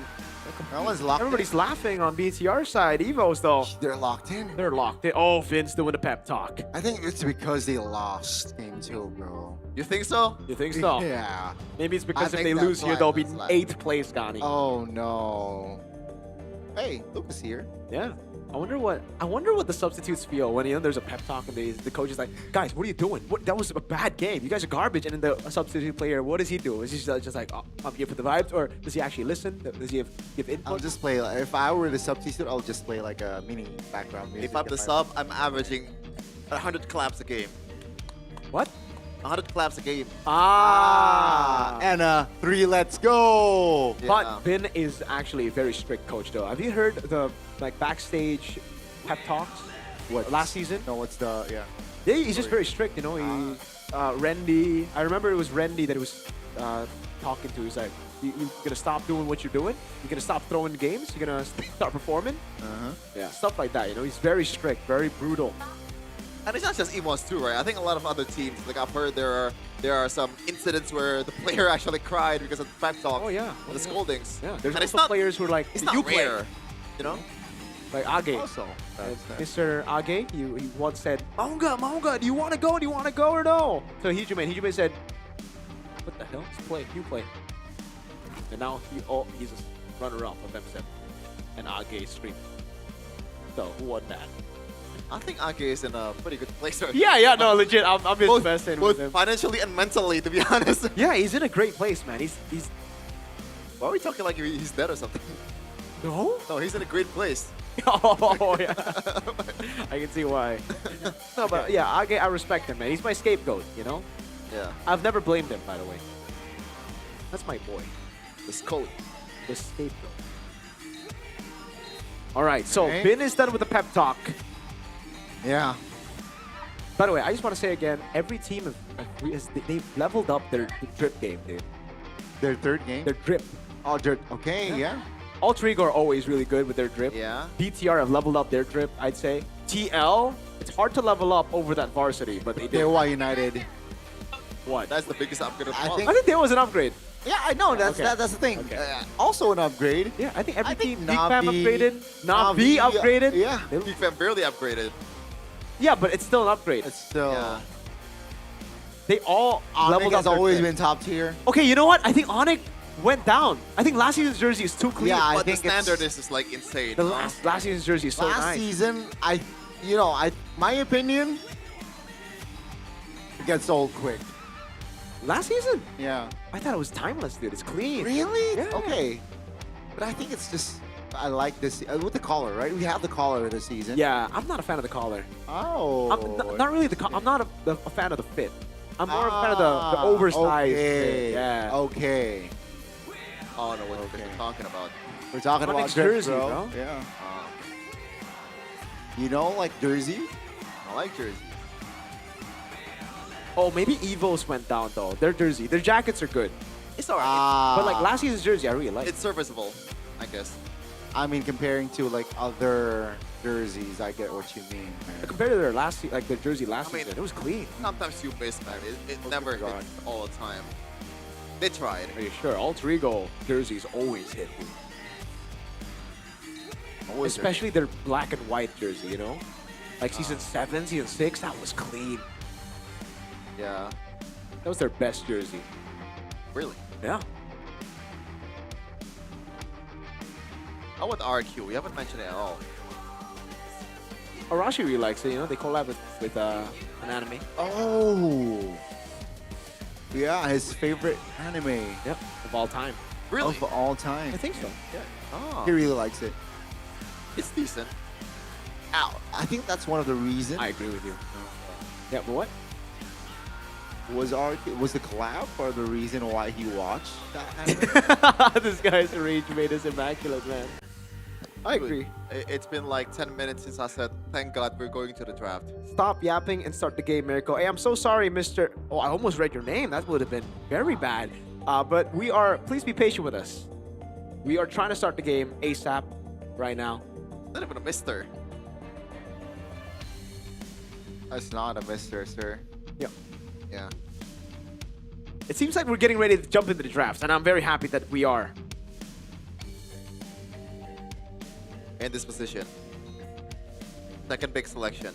Come on, Theo now. Ooh, that first pick is pretty bad. By the way, fun fact, I got confirmation it's Airpong doing the drafts. He has the final say in the draft, so it's not Theo Nile. Oh. Airpong's the drafter for the team, for BTR. So he's been catching strays, man. He's just been camera, bro. He's just been soaking it in. It's because of Nevin, man. It's all because of Nevin. He touched grass too much. You know, he should have kept, you know, locked up in the room, thinking about the draft. We got expanding rivers, though. Expanding rivers. This is usually good for the tempo-based teams. And do we categorize BTR as a tempo-based team this season? Yes and no. They are tempo-based, but they just choke a lot, right? So they are tempo-based, yeah. So it's tempo-based when it's good for them. But Evos are very, well, back in season 16, they were also very tempo-based. All right. Let's see it. First pick, is it going to be the Juicin, the Glue, BTR? They banned out the Juicin last time on second pick. They go for the same route here. Do Evos go for the Glue again? With the Guinevere open. Oh, wait, Guinevere's banned. Hold on. My bad. Okay. Guinevere's banned. Yeah, that's why they're thinking about it. That's why they're really thinking about it. Juicin trade for Glue or let it go. My tail's been itching for Yeah, a trade. real I want to trade. Oh, there's a lot of things wide open right now. So, Juicin or Glue? Win rate wise, Glue. Glue, no? Glue, right? I mean, Jushin can still be, you know, countered with the Eve. They won. Oh! Whoa. We go Juicin, so the Glue should come through for BTR, right? Wow. I wonder if there's any chance of EVOS recreating what they were United did yesterday. Could be, yeah. The Juicin roam. I'm not too sure how good Key is at, you know, utilizing that, but Glue certainly will be picked up. There's no way they give it over. I mean, Key is pretty much a mid-lane player back then. Yep. That's true. That is true. Back with Vin as his roam. Vin and Key. Now, after the Glue, do you want to go for the jungler first? I think the jungler is a good option to go for. Like a Leo Mord here would be solid, no? Man, it is solid, but it's a bit boring by now. I think you're looking for wins, not really looking for fun, no, when you're playing in esports. Well, I'm looking for fun right now. I don't care what the players are saying. Okay. Let's see, BTR, what is it going to be? Is it going to be the Leo Mord, or do they pick up a Yi? Sorry? Like the crimson It is a Leo Mord. There you go. Evos now. Sora, Valentina, both open. What do you Evos bite on right now? I mean, they have an option of picking something like a Harley that just completely ignores Sora Valentina trade and ban it out in the second phase. But then BTR just get a Sora or Sora red. Will they though? Will if they Evos though? ignore the Valentina and they ignore the Sora, this is a red 3 Sora, no? I would go as far to say that the Eve is more important than the Sora for BTR. Okay, I agree with the Eve. But it really depends on what Evos have in their lineup, right? If it's... I think the... Yeah, okay, the Eve, I'd actually also go for the Eve. We'll see though. Like, EVOS, we've seen a lot of curveballs in the third game. Khalid Harley, there you go. So is this the Eve or is it a Sora? That's the question right now. Because I think they still have a lot of different picks that they can go for the mid lane from Moreno later on. And in a way, if you're playing an Eve, you're playing into the Harley and the Khalid pick, right? Yeah, exactly. That's why. It's good against this Juicin, but you have what a Glue else? as well. I think right now you just go Sora. I don't think you think about the mid lane right but now. I mean, it's like, oh, really? So just let few be few and try to just somehow survive the early game mid-prio? Just pick up what's available, right? Like, if the Eve is banned out, because I think Evos right now, they're thinking, we want the Eve. So if they ban it out, it's kind of like, all right, anyways, maybe the Farsa comes through, a bit more ways, you know, to sort of just run around, and it is the Sora. There you go for BTR. They took their time with that, and I honestly understand why. And now the Valentina should be banned out. There you go by BTR. Evos. I think the smart move is to... Do they... See, this is the thing. Is it too broken to let the Yves and the Zetian go? Because the Zetian together with the Sora, Glue, and Leomord sounds like a ridiculous combo. Oh, I think those two are heads above the rest of the mid lane picks that's available for Feel. I guess the closest thing that comes to it is probably like Lilia. Yeah, against the Khalid it would be solid, but against the Harley, the Juicin, but still, it definitely does not offer the same thing. So it's gonna be an Eve and Zetian, I think. Yeah, I agree. Probably gonna be Vive and Zetian. BTR, do you want to ban the Harith either way? Because there's already too much magic damage. I think they do. I think they do ban out the Harith right now. The Harith is a great ban. They pick up the Claude. It's gonna be a really good pick, safe as well. Or maybe even a Moskov. That's been at least the choice for Arfi when he's up against a Harley. I think, like, for the first 3 picks, both from EVOS and Bigatron, I feel like it's very 50-50 for the first time. Is it?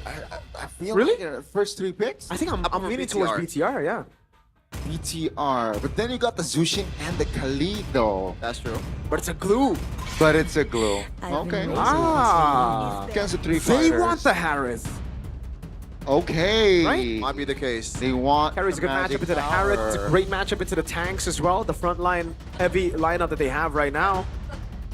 Evos is forced to choose. Like, I think it still has to be the Zetian, no? I think so. I think that combo is a bit too ridiculous to deal with right now. Call me a hero. But they banned the Yisun Shin. Is that a misread on the situation right now?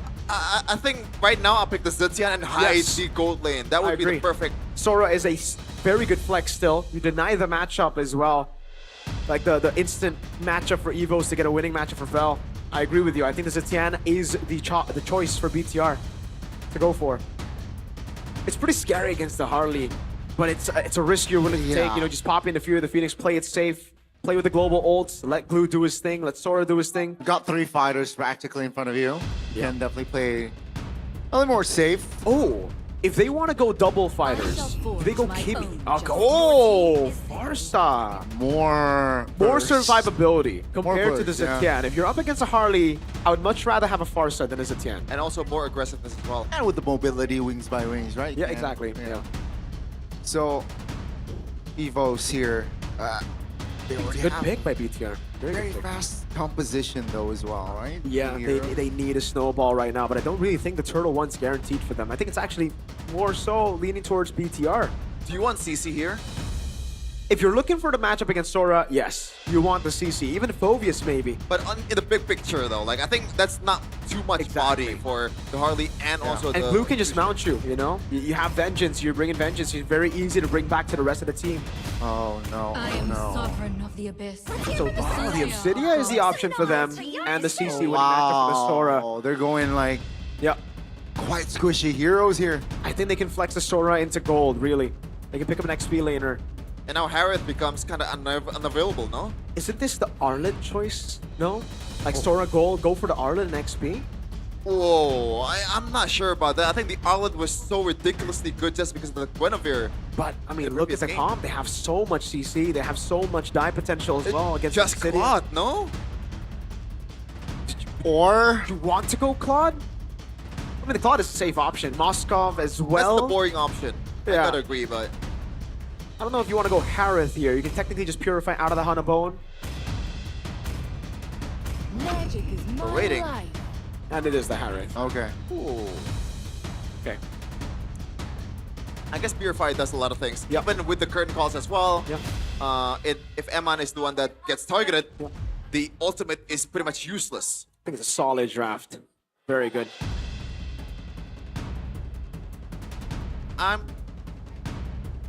It's Bigatrons, no? I'm leaning towards BTR. Okay, now, Bigatron, they're looking scary. Yeah. Hopefully the stat does not... Their execution's looking scary too, though. I think there is still a lot of room for error. This composition, though? There's always a way when their name is BTR. I know, trust me. That is a good point, and it looks like the lineup rating is not that far off either. Not as much of a difference compared to what was previously shown in the previous matches. But this is gonna be the last match or the last game of week number 2 of MPL ID Season 17 between the Red Robots Bigatron by Vitality versus the White Tigers in EVOS. Let's see which team will solidify or perhaps propel themselves in the standings. They need it. Both teams are currently inconsistent in this season, so let's see who will have the final laugh in the series. Right.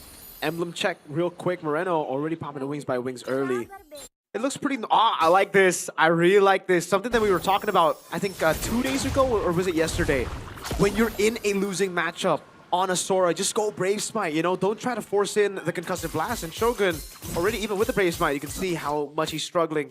But I like the choice over the Concussive Blast when you're in this losing matchup. Yeah. Oh no, EVOS probably to... Never mind. No clicker just yet. Okay. That's the calculation here. Both mid laners and roamers here just semi-committing here. Parading blows in the mid lane. Yep. Okay, Emblem by Bayou. Bargain Hunter for both Eman and Moreno. And here, this is the matchup against the Obsidia.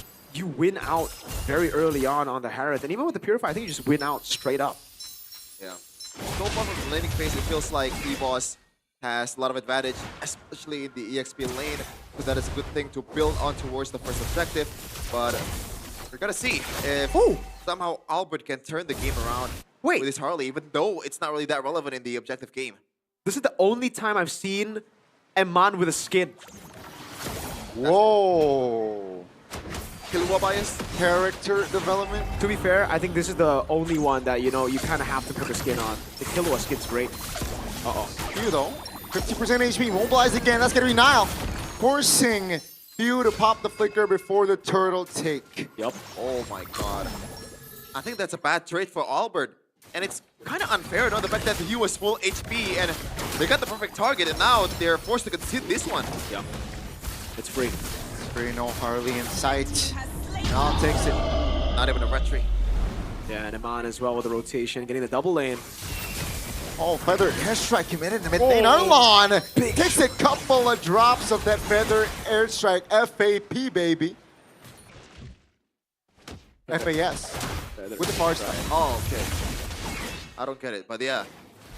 So the EXP gap now becomes a bit more irrelevant after what happened in the first team fight. And now, as long as the game goes, going up, Eman is super aggressive against 2, by the way. Yeah, he already has. He's winning out in the damage trade. Azure Blade in the book. That's when you get your first power spike, and Eman knows it, man. Erlan can't really go for it. Again, if he goes on a bone, he's stuck. Oh no, the far side again. Trying to create pressure on towards Fio in the mid lane. And I guess this is more comfort, right? The fact that Farsa was the choice, I think it's Moreno's call. Yeah. I think it's a good call. The Zetian is better for the combo if you're just safe, but if you're Moreno, I would never want to see him on a pick like Zetian. It's just so... Well, okay, they try to go on Finn. Not necessarily the best choice there, but on a player like Moreno, you want him to be flashy. You don't want him to just stick around. Yeah, it's like putting sounds on Angela back then. Yeah, very similar. Uh-oh, now off the steed. And Albert, oh, magic trick. Albert will be taken down, surely. Oh, he survived. That's gonna be Vel actually taken down. Key now. Wait, what? Solo kill, yeah. Well, oh no, it's Albert. a gank. Wow. HP. I thought it was Albert. Yeah. It's Vel, man. Because the notification is pretty much the same time. Yeah. Oh, man. Great save by Key in that case. Some magic by Albert. And really good move by Shogun and Moreno. Moreno really, again, subverting the expectations. You'd expect him to be top with the rest of the team, but he instead goes down below to gank. And this is just the false sense of security that, oh, Eman, that's a kill. Oh, take a look at the rotation. So aggressive by Bigatron. Fuse able to read it in the bottom side. That's a solo by Shogun. Shogun showing his guns. Winning lane? Winning lane? That's supposed to be a winning lane for Vel. But again, the change of Brave Smite, I think I love it. I love it. You know, just having a little bit more sustain to sustain through to get level 4. Once you get level 4, it's much more 50-50 of a matchup. This is tough, especially for Albert here. Like, the only real target available is Moreno. It's been, you know, first of all, snowballing, and he's playing safe at the same time. He's aggressive, but it's only when Albert is not there. Yeah.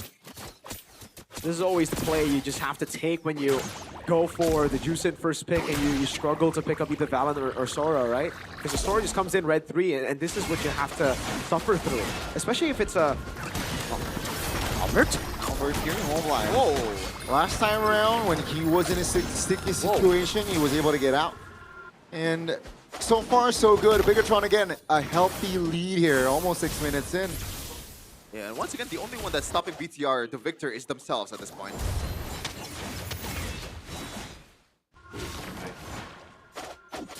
Yeah, it's so easy to take that as well against the Obsidian, man. The gold crab. Oh, God. Yeah, Starlium Scythe already. The lead. Oh, 1,000 in the goal in the XP lane. And Truncheon first item. Yeah. They are really leaning into the snowball. No, that's Sphere pops the ult, popping the ult already in info. But Valve, third game here, needs to step up. Oh, Feather Airstrike on towards Erlan, forced to use that flicker. He will see his turret go down though. Now in the bottom side of the map, it seems like EVOS will have time to respond. So that's structure for structure. As Bigatron still, it's practically a 2,000 gold lead here. I kind of feel bad for Erlan so far. He's been playing actually decently, but there's really not much you can do when you're in this kind of position. Yeah. I gotta say, man, that Forrester pick was a genius move, because I think EVOS had Harith in their minds, but the Farsa came through and they were like, oh man, it's a bit too difficult to pull it off against a Farsa and a comp like this, so then BTR just snatch it away. And now the only thing that Albert can do is just a drive-by retribution. Oh, Moreno. Oh, the Maestro! Applying pressure with the flicker as well! Down goes Erlan! Now Key will be deleted as well in the mid lane view under the turret! But Niall denies the escape, and suddenly 3 members of EVOS are down and out. Yeah, and we're shown once again why Glue is such a menacing pick. How the heck that Finn did not die, but Moreno! The moniker is red, he is the Maestro. Oh man, never give him Zetian ever again. Give him the Juicents, give him the Farses, the Yeeves, the picks to carry the game. Oh my lord, that was beautiful. And yeah, Finn, absolute, not cinema, broken. Absolutely broken. Moreno! Oh, again. Val just taken very low with the wings by wings. What? He's not able to close that gap. His ex-teammate, his ex-pairing. That's going to be Amon taking Key down. And Bigatron in this third game. It's looking like their playground, baby. If you look up the definition of tilt on the internet, you would see the clip, that clip. The clip of Key? Yes. That was very weird, man. He tried to go for Moreno. Oh, Shogun's right there. I thought he was actually going to go in on Albert. But yeah, I agree. That was just very unnecessary. Oh, Albert. Did he show up from outside of the map? Oh, wait, what? My I'd love to see a replay on that. I'd really love to see a replay. I think wings by wings? I did not see him at all. I'm looking at the replay on my Infinix phone. Oh my god. Yeah, he flew. Oh. Yeah, he flew across. Oh my god, he flew over the map. Oh, I'm on now. Looking for a solo in the bottom side of the map. Keep providing cover. Will be able to get out. Raging Sandstorm defensively. Theo in the mid lane. That trying to hold on as Bigatron, man, they're already controlling the jungles of EVOS. Yes, Moreno flew over the map to stay out of vision. That was beautiful. Insane gameplay, man. I miss this Moreno. Yeah, this is Moreno with a swagger. Like, when you get the far side, this is the ceiling, man. Doesn't really matter the players. He has skill back then. Sans obviously like the god of Farside Indonesia, but Moreno is up there too. The Maestro. Oh, second item, Holy Crystal. Moreno. Yeah. He's feeling it for sure. Oh, the Holy Crystal about to be built as well for Iman. That's a Queen's Wings for Niall. These frontliners are going to get tougher and tougher to kill. And I like the fact that Finn is actually prioritizing the Radiant armor here because there's too much damage already. Yeah. And at this point, like, this anti-heal even, you know, there's not much value in anti-heal too, right? Yeah. There's too much burst. They're snatching away the purple buffs from Albert too. They're really just taking it away. And Moreno, again, so elusive. Oh. With the wings by wings. That's a word. And that's seed as well? Okay, and 6,500 gold lead. Technically, game number 2. Bigatron, they were in this sort of position, right? And I would argue that the draft before was better. Like this is, I think this is a bit more playable right now for EVOS, but still, like it's not even close to being easy. Yeah. 6K gold lead, about to be 7. This is... Oh, man. If you're on a Harley and you're so behind, what can you do? Oh man, it's hard. Like Erlan built the Sky Piercer as a second item, like no dividend whatsoever. Like there's no payoff at all. Like 0 kills across the board except for Vel. I think Albert should really just be EVOS. saving the ult. He's ulting Finn. But like, who do you use it for? Moreno is unavailable. Yeah, I'd rather just not use it than use it on Finn, no? So once again, wait for a mistake. Yes. Basically it. That has to be. Oh, man. Just the over dash and synchro fish. And Nile. I was see it a little bit too soon for my liking, but let's see here. As the Lord will charge top lane. And it seems like they will get most of the structures here. But they will not find a base turret just yet here. Bigatron playing it slow. They know they're in control. Don't need to do anything rash. As EVO's here trying to hold on towards that mid passive turret, will let it go. Doesn't really matter that much because it's already like 11:30, so I guess it is a bit of a in. There, pull the trigger. Shogun looks for an angle. Feather airstrike in the back. That's gonna be key taken very low. Dial though will fall first. Now Shogun trying to hold on. Erlan still able to get out. As the Bigatron, they will lose one, but they get an important structure top lane, as it will be the far lane in the next Lord. Now they disengage fully as Key is still hovering around, but Bigatron will escape. Yep. The lack of burst damage and AoE is very significant for EVOS right now. Yeah. Like, oh, Key! Oh, the face check. Take a look at the mounts. You cannot do that, Key. And that's going to be punished easily by the red robots.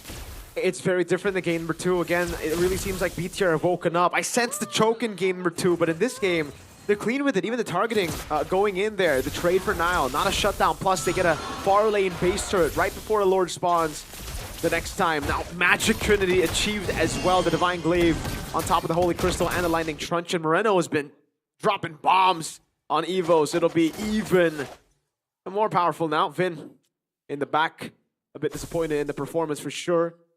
But really, I think BTR, they have the scaling, they have, the bombs! The feathered airstrikes. Yeah. If you don't have a single magic defense item, which Albert is actually building brute force breastplate. That's how bad the situation is. It's cooked for EVOS right now. He's not going to deal any damage to Finn, dude. He already has radiant armor. Shogun as well.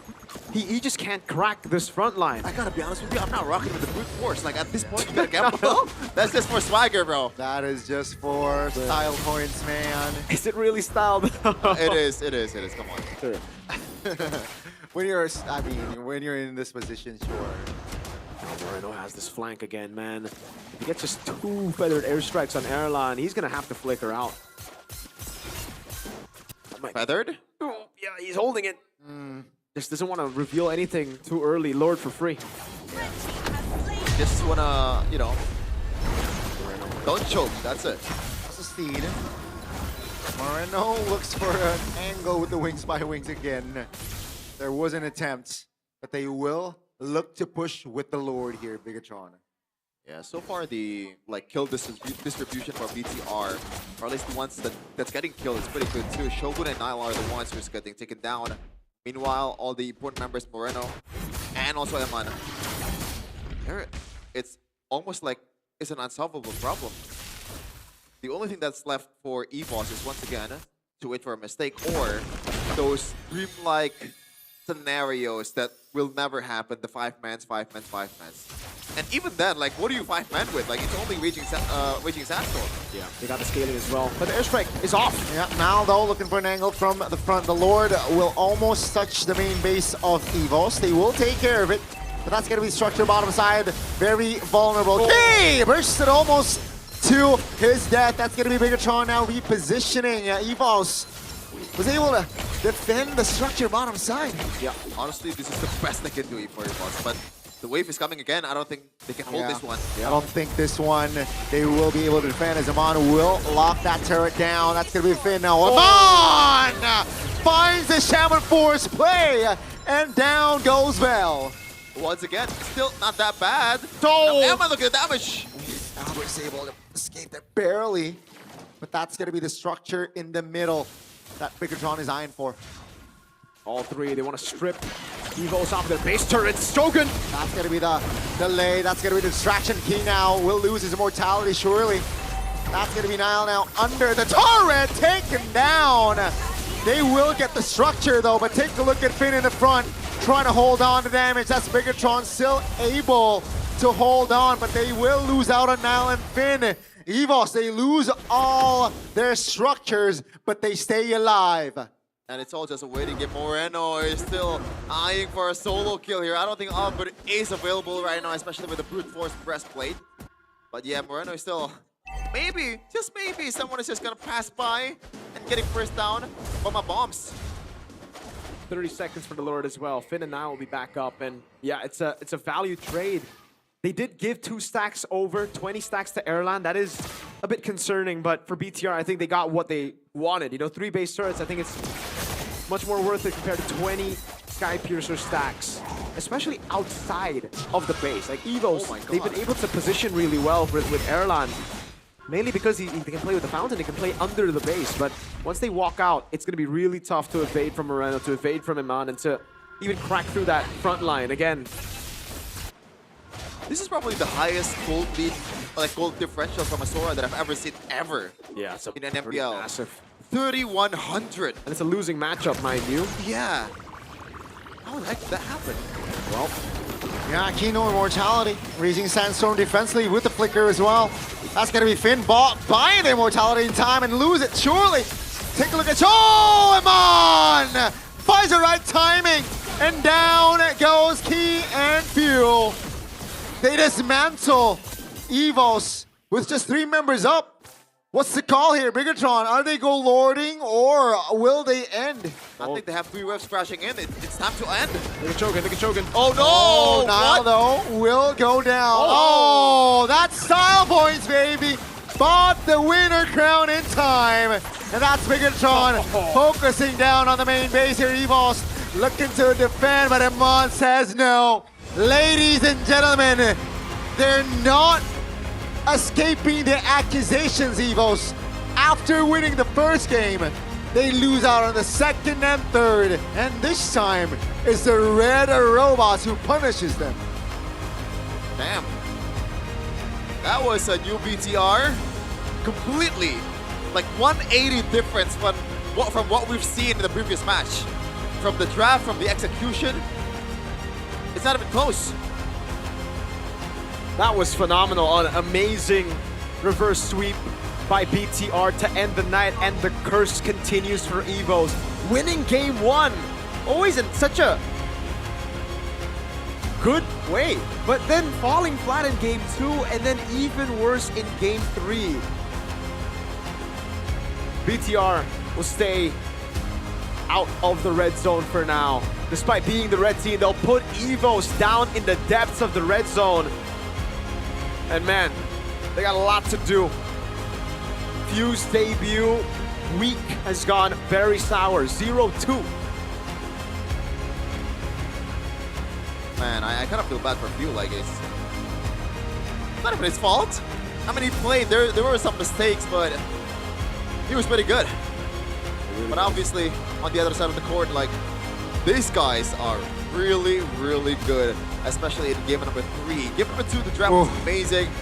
Execution is pretty good too until the choke moments. But this time around, not much of a choke. Maybe Nile style points should be less of a priority than resources, but they still win either way. Yeah, I mean, they banned out Deadly Magic as well in the final fight, so at the end of the day, it was a calculated throwaway, technically, right? Like Nile wins the crown, baits in Albert, Finn was right there to cover, and it gave Iman Moreno all the space necessary. Shogun. Yeah, and the robots are on the stage to get interviewed with our host.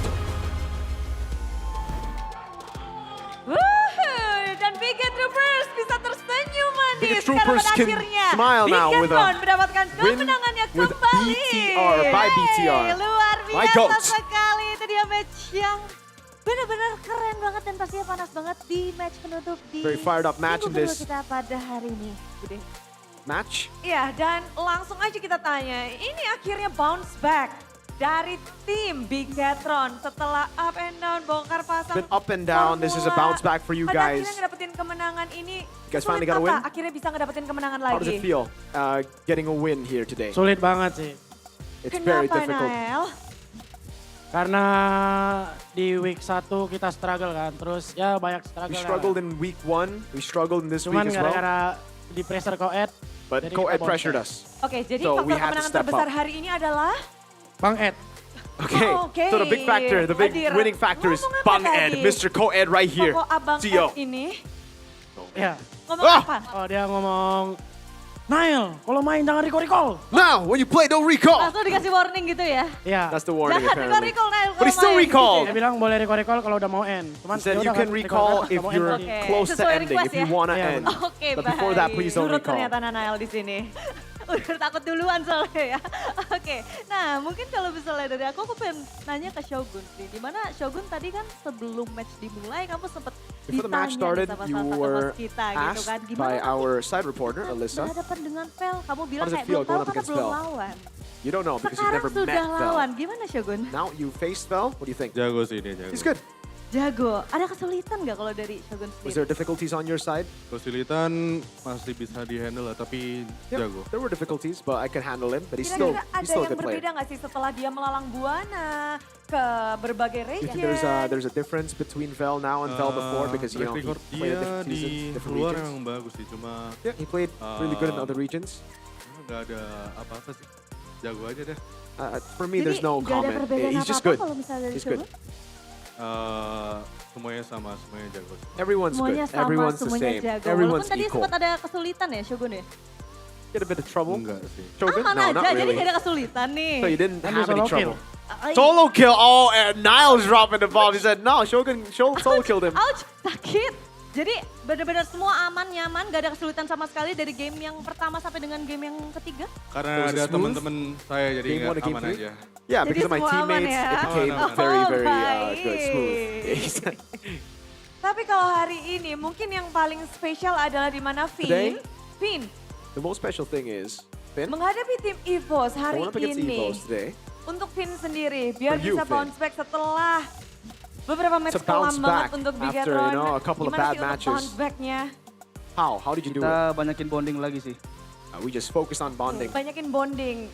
Jadi problemnya hanya So, menyatu aja nih. the problem is, you Chemistry. know, Chemistry. oh, so the chemistry is Wow. the main problem Jadi for them. the dengan past two adanya matches. libur yang cukup panjang itu kalian benar-benar manfaatkan untuk lebih ke chemistry aja.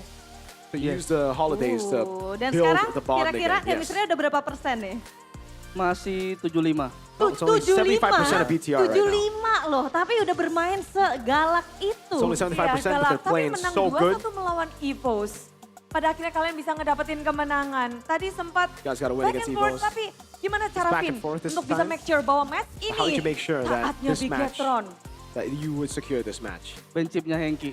We just have to ban Oke, Henki's kalian chip. sudah tahu kekuatannya dari Ki ya. But you know their Kalian strengths langsung this time. pakai Yes. dan setelah berhadapan dengan Henki hari ini 3 game.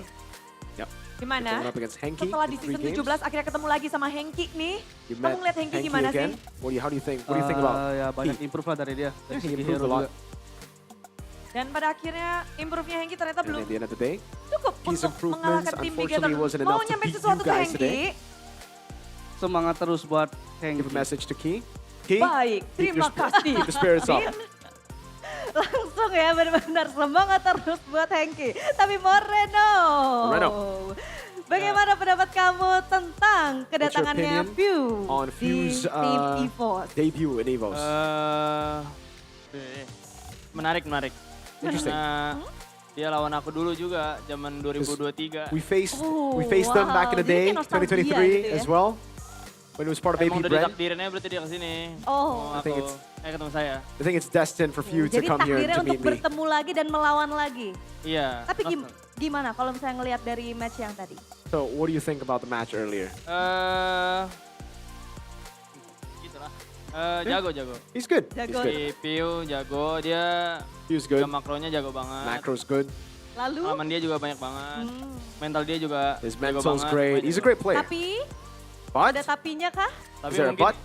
Today kita But, play better. yeah, today we played better. Oh, tapi membahas dengan kedatangannya View di EVOS, apakah itu Speaking of mengubah Fuse gameplay dari entrance EVOS? to EVOS, did he change EVOS' gameplay? Nggak terlalu ini sih, belum terlalu kelihatan sih. Not Karena really, dia I baru don't main really satu see a week kan. change Kayaknya yet. Buat sekarang masih around Albert, I think right now they're still playing around Albert, around Erlan. It's still kind of the same team. Moreno, So, full potensialnya View belum keluar nih. so the masih full potential of belum View. kelihatan. Kan mungkin dari komunikasi hasn't come juga out masih yet. agak susah, mungkin. Yeah, according to Moreno, communication is Oke, still jadi kalau misalnya menurut Moreno pretty nih, difficult, he assumes. Potensialnya View di So what's the week yang potential kedua itu berapa persen? of Untuk View? lihat dari I mean, match yang tadi. Give us a Ya, percentage. masih around 7-8/10 lah. So Masih far, belum it's like ini banget. 7 to 8 out of 10. It's not 10 out of 10 yet. Like, there's a lot Baiklah, luar biasa that he can do sekali ya, for the Budi team. ya. Tapi yang kedatangan teman juga ada Eman di sini. Eman. View My come goat. ke Indonesia. View datang ke Indonesia You nih. came to Indo. Iya, View datang ke Indonesia. Dan bagaimana dulu pernah you melawan faced juga him in di MPL Philippines. dan hadir ke sini. And now he's Gimana here. melihat So- View datang ke Indonesia? What's your opinion on that? Low. Ya. Bagus sih, soalnya udah It's lama good. juga kan. Nggak Been a ketemu while dia. since I've met View. Terakhirnya kayaknya season 12. Pas gua Last time I masih met him was DPR. season 12. Gua kangen juga main sama dia. So yeah, I miss playing against him. Maksudnya lawan dia. Miss Ada playing against perubahan him. gameplay nggak sih kalau misalnya dari View sendiri?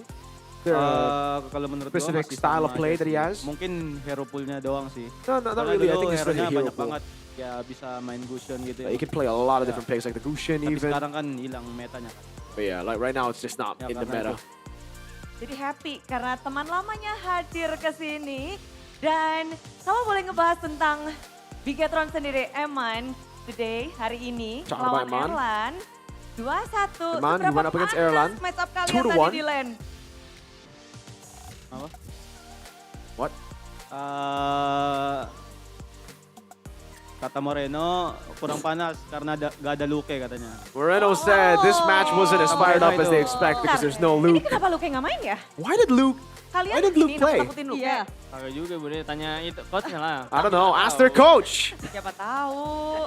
Tapi kalau misalnya dari kalian sebenarnya pengennya Luke main deh. So you guys wanted Luke Oh to dari play. Moreno nih kayaknya nih. Moreno. Sebenarnya sama-sama aja sih. Nah, I think it's the same. Cuma karena Luke mantan tim kita. But because Luke is, you semua, know, jadi ya part of penasaran lah XBTR, gimana dia sekarang. we really wanted Jadi dia to sempet break face juga kan off against him. YouTube, tapi sekarang masuk lagi jadi mau lihat aja gitu. Because he Lu streamed pengen and now he's lihat back, gitu, so I really wanted to mantan see how Luke, good he is. Kemana kamu sedang dicari-cari mantan ini?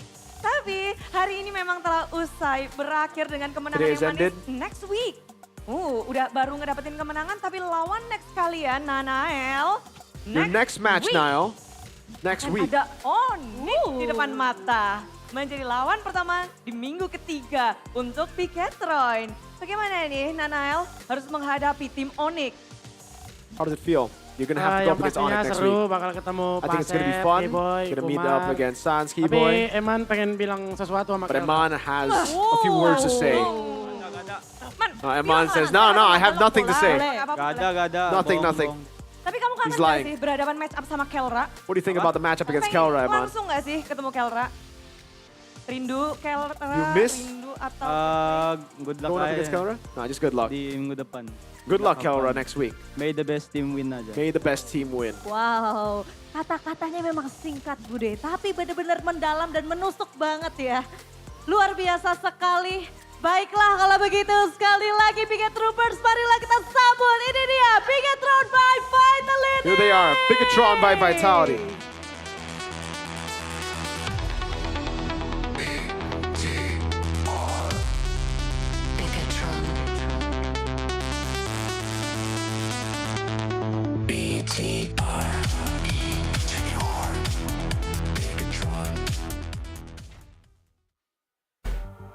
Man, good to see BTR winning, you know, as an individual, but as a hater, sometimes like, come on, man. Come on, Chefin. We knew this was gonna happen. All you have to do is close out the game, or like close out the series in 2-0. Like, come on, it's not that hard. It's BTR. Geekfam did it before, 2-0. Now they're trolling. Oh. It really is a question, like whether or not they're trolling against Geekfam. Like, Did you see their draft today? I think Yeah. 100%.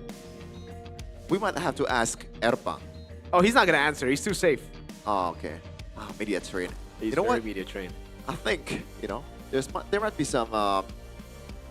is the Atlas pick Nevin lobbying Erpang, Goni? Ooh. I dislike the Atlas pick in this current meta, man. Yeah, but obviously you don't dislike the player of the match here. The performance that's shown by the Maestro Moreno with the Farsa. And it was amazing. MVP presented by official gaming phone Infinix. Just pretty much right from the get-go, he was a main difference maker. In the laning phase, he was not really losing out against the Jushin. There's not much you can do when you're ganking up towards even a winning lane. Bell was getting absolutely demolished by Shogun in the late game. And big part of that is Moreno being the nuisance that he is, using that wings by wings, always being super flexible with his approach, and here's one of them. Very flexible. A solo kill, not really. It's actually a kill for not Shogun, who was solo, still killing that time. Yeah, but the creativity from Moreno was really just phenomenal this game, right? I mean, the itemization as well, knowing when to just go for this glass cannon build, lightning truncheon into the Holy Crystal and a Divine Glaive. That trinity was completed so early, and you could see the bombs that he was dropping. This is the thing about the Farsa. It's also, you got to give props to Airpod. The draft was phenomenal, right? The last 2 picks really sealed the deal. They already had a great first phase, but the last 2 picks, it was brilliant. The Farsa to deny the Harith, the Obsidia came around, the Harith gets picked up, and it's just beautiful. Here as well, it really looked like Finn got baited, but he had the immortality, so at the end of the day, it was Evos that got baited to play into the Feathered Airstrike, and Bell, he tried to maneuver in. Shogun knows exactly what to do, plays around it. Nile with this flare. I thought it was a throw from him. It was about to be the biggest choke that I was going to call, but nope, it's the winner crown. It's the classic recall that Coed now lets him do when he's about to end the game. That's about it. Erlan made it to late game, but unfortunately, too much damage, too many tanks for this Obsidia to deal with. Yeah, only 4 kills. Evos were only left with crumbs until the late game, The kill count is just not even funny. Albert cannot do anything, and one of the reasons why is, or maybe it's a necessary adjustment, the Brute Force breastplate, but it comes with a trade-off. You can't really burst down anything, especially the front line. Even though you build this Genius One, this Divine Glaive, and all that, and also the fact that Moreno has been playing super safe while also being aggressive at the same time, makes him unavailable for the Harley most of the part. Yep. And gotta give some props towards Albert nonetheless. The fact that he only died once as a Harley is it's definitely something to be praised. I don't know though. I don't know if it's a draft. I don't know if it's just the dip in performance for the rest of the team, but this was just not it. The Evos that we saw in game 1, what a stark difference. What a completely different team. It's their theme though this season. It is, but it's just so uncanny that it keeps on happening. You would expect the first 2 times they would learn from it. It just keeps on happening, and they really dropped the ball. Right, it comes down to the coaching staff as well. You go in with the pep talks, you go in trying to improve the players, but if you don't keep that level of consistency, this is what we're going to see. This last game especially, first phase we call it, it was already Big Chon winning. That red 3 Sora pick, the Leomord and the Glue, right? We expected the Glue to be first picked over to Jusin, then the second phase, man. I think the main idea for EVOS is, right from the get-go, is the Khalid and the Jushin, right? That's the core principle of EVOS identity in the early game, but there's not much conversion when you're not really winning against the Farsa and also the Glue at the same time. And also Moreno, not only he equaled this amazing mid-prio composition from EVOS, he also was being a difference maker on other lanes as well, which Few cannot do. He is limited by the ceiling as a Jushin. He is more of a, let me react or let me just build up my stacks. It's not like a burst damage kind of mage that Moreno brings to the table. Man, yeah. People are going to blame Few for this because, they love to hate, but in this game, there's nothing you could do really, right? When you're in a tough spot like this, when the team's just they have so much damage. It's utility mid and Khalid, and then everybody else's damage. You usually want to have a good balance. When you have a Harley, when you have an Obsidia, you want to have an XP lane to enable the team, but they instead went for another winning lane, which can work, by the way. I'm not saying this composition couldn't work, but you needed to win those lanes, and clearly Vel couldn't win that lane. I really like the adjustment from Shogun. We've seen so many different Soras just still force their way into Concussive Blast. Why force it when you're losing in the lane, right? Just change it. Brave's my choice for Shogun. Phenomenal. Just that little thing to get them. And Iman, hey, whether you think he's, you know, didn't do too well positioning bad, or even when he's positioning really good, he still is the top guy when it comes to the stats, man. The carry, rich guy, especially this game. Some fantastic moves by him. Yeah, when you see this kind of like performance from Bigatron by Vitality, like you always hope to see that, or like hope that this team might be able to challenge Onyx, right? Because the ceiling is so high, but the consistency is just not there at all. For? Bigatron. Oh. I think for both teams. Yeah. No, for both teams, yeah. Consistency. Bigatron by Vitality. I'm quite surprised. Third game. Yeah. Smooth. I'll be honest with you, I think game 1 should have been a win for BTR. If we're just looking at drafts, if we're just looking at the first few moments of the game, what happened game 1? They randomly fought mid after losing Moreno. Yeah. They were winning, they were leading 2K.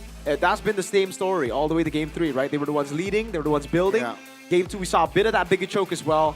So it's really just a discipline for me to look at Bigatron. That's really what they need to change to be an elite team. I thought with Panda coming in, now with Hair, they would fix that with Theo Nile, but it's just, something's got to get to them, right? And it can't just be game wins, or game losses rather, from the opposing team. Something's got to wake them up before the playoffs, because, okay, we're saying all these things, the cope of like, okay, it's happening now, it's happening early in the season. But that's the thing for BTR, it just happens every time. It happens early in the season, and it happened in the playoffs too. What will be the stop? What will be the final, like, okay, guys, enough. When? When is it going to be enough? Not even sure. Right? Like early to mid-game execution is already like super crisp from Bigatron by Vitality. Even in the third game, I feel like we did say that Bigatron has the advantage in terms of draft, but it's not like EVOS' draft is like terrible. Like they have some idea. And there is some, you know, winning ways for EVOS, even though it's harder in this game. But Bigatron by Vitality just completely denied that. Yeah. So it's just tough. For EVOS though. Yeah. 2 times by now. We're first swept. What's the problem? But we're gonna hold for that. Yeah. You know, because we gotta check the mic check from a Bigatron by Vitality. Let's see the comms. Wah, tugas lu ini sih, Wak. Lu ngilang, Wak, cari Granger, Wak. Iya, aman, gue tau. Dia mau WA-in itu Granger. Oh, jadi gue nggak all in depan sih, gue aman. Iya, boleh. Lu aja man yang pukul depan, man ya. Gue susah juga ulti. Lapu. Mau cari orang, guys, sekarang, guys. Ambil ulti. Tarik. Ayo, guys. Ini bisa. Tawar, More. Freddy belum show. Gas Freddy-nya sih, guys. Oh, glue. Lihat gua glue, dapat glue, guys. More, siap Granger, More. Ulti. Aduh, lihat gua. Bisa dapat. Nice, Wak. Mati juga. Mati guys. Nice. Gopok ini. Guys, gak ada orang guys. Bisa gak nih kalitnya, Pak? Dari kalit bisa. Bisa mati itu sama gua. Ya. Bisa. Dapat lagi. Gue dulu guys. Udah, cut balik guys. Gue nangkar. Bisa majuin guys. Mati guys. Gas man. Arley, kalit. Nice. Santai guys. Bisa mid. Ghost Aman chill, terlalu chill. Gak lompat itu, Gun. Aman kok. Lompat. Ulti opsi dia. Orang dulu guys. Bisa tower ya, bisa lock. Lock aja. Nothing special there, like just the usual BTR, I guess. Yep. Just the usual Nile as well, with a flare, with a swag. Sometimes like you just gotta live through it. You just gotta, you know, maybe what's the word? Tolerate it. You know, tolerate it. Sometimes a genius comes with some craziness as well. There's a thin line there, Gani. I wonder how the standings will... That's true. I'm really excited to see the standings now. I think you're third now. Fifth? Oh, wait, you're fifth? Yep. Wow. Man, look at the moves. TL #1!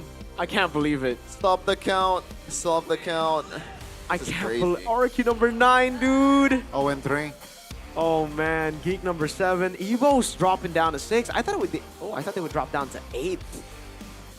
Okay, but it's still the what's it called? Alphabetical. Still can't believe that RQ didn't get a single game, man.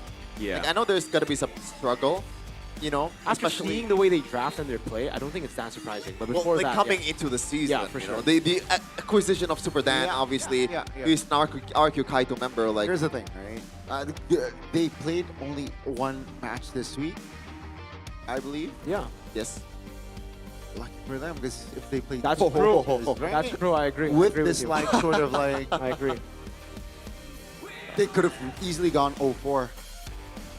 Yeah, and Rookie of the Week, it's pretty obvious, right? It's not even close. Yeah. Because probably the closest one is Marcel from Geek Fam, but Not even close. I'm saying the closest one though. Like Marcel was the MVP of the match. Not even close though. Not even close. Thank you for. I think pointing it'll that out be there. Average assist 9.2. Leone, Dritchel, and then like No, Leone. Leone and Dritchel only. And then Leone. Oh yeah, you're right, Dritchel. Yeah. Give him the glue, an LSW, an LS Drew. Sorry. Hey. Player of the week. Yep. Freya Merchant, Granger Merchant, Obsidian Merchant, and he's a Moscow Merchant too now. I wonder what other merchants he's gonna be next week. It's always a fun little mini game, you know, when we watch RP, because for some reason people still think he's just a Freya Merchant. No, folks, he's just inconsistent. That's the right word. He's not a merchant of any hero. Like, yes, his Freya was really good, but his Granger's really good too. His Obsidian's really good too. His Moscow's really good too. But sometimes his Granger can be bad. Sometimes his Obsidian can be bad. Bring out the Argus. The Argus should never see the light of day. Let's see next week's schedule though. Oh God. Well, this is gonna be really, really fun. Oh, RQAE. Onyx Dewa, that's a test for Dewa to see if they're BTR Onyx. Oh, get ready, Don. BTR Get ready to drop down. TL versus Geek. Ooh. Oh. Geek RRQ on Sunday. Oh. That's a big one. That's a big. I think RQ might go 0-5. That might be the case. Or 1-4. Alyssa already mentioned it earlier. They might go 0-10 in games. That's okay. I think they'll get a game out of Geek Fam. Oh, but I don't know. Out of Alter Ego? No, not Alter Ego. Definitely not Alter Ego. The way they're playing, unless they make some drastic changes. NMM said it's only week 2. Week 3 they'll bounce back. Hey, your favorite partner goes Super Fans Cup. Let's see how the bigger troopers are doing. Watch, Johnny, watch. Look. Oh no! What? Hey, how the heck? Hey, you dropped, bro. I can't believe it. I can't believe it. But technically, RQ haven't played. Yeah, they'll. Yeah, that's true. They haven't played. Yeah, that's the same. What about the Sonic Republic, man? You're 4th, bro. I'm 4th. Yep. I'll take it. You know, it's kinda- better than the communities down at 6. I mean, we're still in the playoffs, bro. Yeah. I'm kind of Hey, disappointed the with Kingdom Ultimate though, Champs. right? They're number 1. Wait, okay, I have a question. Do the people who make it top 6 make it to the playoffs in the Super Fans Cup, or do the teams that make it to the playoffs, do their fans go? That's a separate. I don't even think there's a playoffs. I'm just making things up. There is. There was There a Super is? Fans Cup, yeah, in the playoffs last I season. think So it's based on performance. relevant. So Relevancy. let's say RQ don't make it, but the Kingdom can make it. Right? I don't know if that's a fun time for the Kingdom. Exactly, that's what I'm saying. Like, Bro, like, do they imagine, even like- want to go? Dude, I want to go here to watch RQ, not to play, bro. Are you sure? They Well, got rewards. They're locked in though. Yeah. And it's a fun little way to, you know, keep the community alive. They're having fun. They're having a blast. They're enjoying it. There's a crowd out there. Look at that. Oh, the Kingdoms, wow. the I would Sonics. watch like- this, honestly. In a way to simulate how it is to be a real pro player, right? Even though it's not really close, but you get the feel playing in MPL Arena, getting watched by a lot of people live, you know? And not just from internet. And I believe there's a caster sometimes. Connie, you cast? English caster, I would love that. Yep. I would love to cast. You know, that's a pitch. Call us. That's a pitch. One time. Yeah. Why not? Why not? As a not, coach not. from Navi. Yeah. Exonic. Fortunate, but Onyx. why not? There. But it's fortunate for all of us. The Onyx versus Dewa. Ooh. Fortunately. Is there gonna be a chance for a 2-1? I'm not saying Dewa's gonna win. I think there's a chance think for a 2-1, yes. Yeah, okay. We're Unlikely, always though. doing Unlikely for Onyx to drop games, aside from Yeah. against BTR. It really is, man. Like, the Kelra edition is just so unfair. Back then, you play CW in the weak lane, Skylar in the weak lane, but Kelra, even though he's in a weak lane, he's probably gonna win the lane either way. Ooh, this is a good matchup. Evo's not I like it. Two struggling teams in a way. Yep. Both are 1-3, right? Yep. Yeah. Both are 1-3, same points and all. This is gonna be the tiebreaker. Next match, please. But I don't want to bet against Albert. Like that's the guy. RQ. Oh, RQ. No, this is the 2 matches on Friday. Isn't it- ID-MPL.com/ticket. Isn't it crazy how star power can only get you so much, you know, in today's league? Yeah. What do you mean, Onyx? No, what I mean is like Albert's. We agreed, at least the 2 of us, that he is the best jungler in the league. But they're 1-3 right now. Yeah. Makes you wonder, like, chemistry. Yep. Like pretty much everything else really matters. Oh yeah, for sure. I think chemistry matters more than star power. Look at Yeah. TL. And you got both. You win the league, just like TL Season 14. Yep. Yep. TL 14. You make stars out of the team when they win, you know? So it's all about looking for that special formula. And I really like what Zay said. They have the privilege to go up and scrim against TL PH. So that's so much that they How can that learn. working out in last season? I don't know. Some components need. But yeah, we're gonna bounce out MPL Indonesia Season 17. We own this, baby.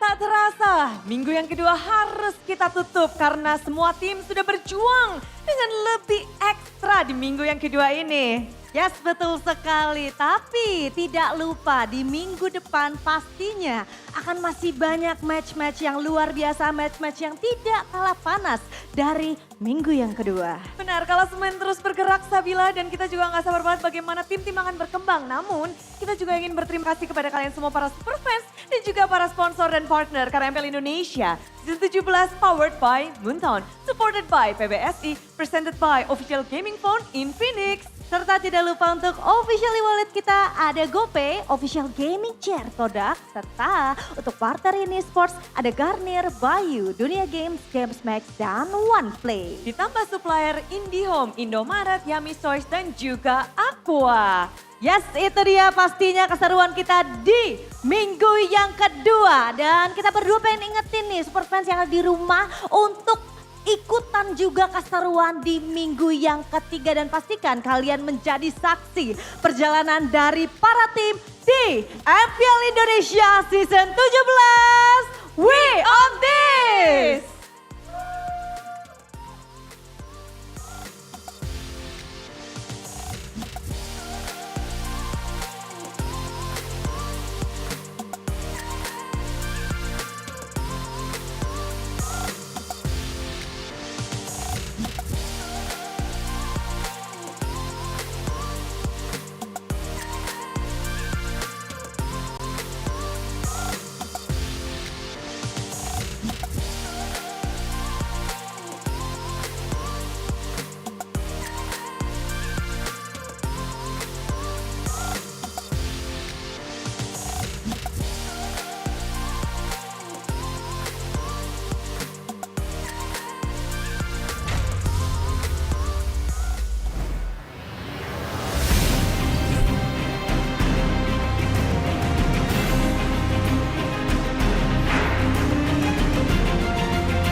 dan terus berlari, terus ke arah puncak tertinggi. Ku takkan berhenti, hanya sampai di sini. Kemenangan abadi menanti. You know we won't miss if we unite our focus. And if you haven't noticed, we all live. Nyalakan apimu, hadapi semua tantangan, hadang semua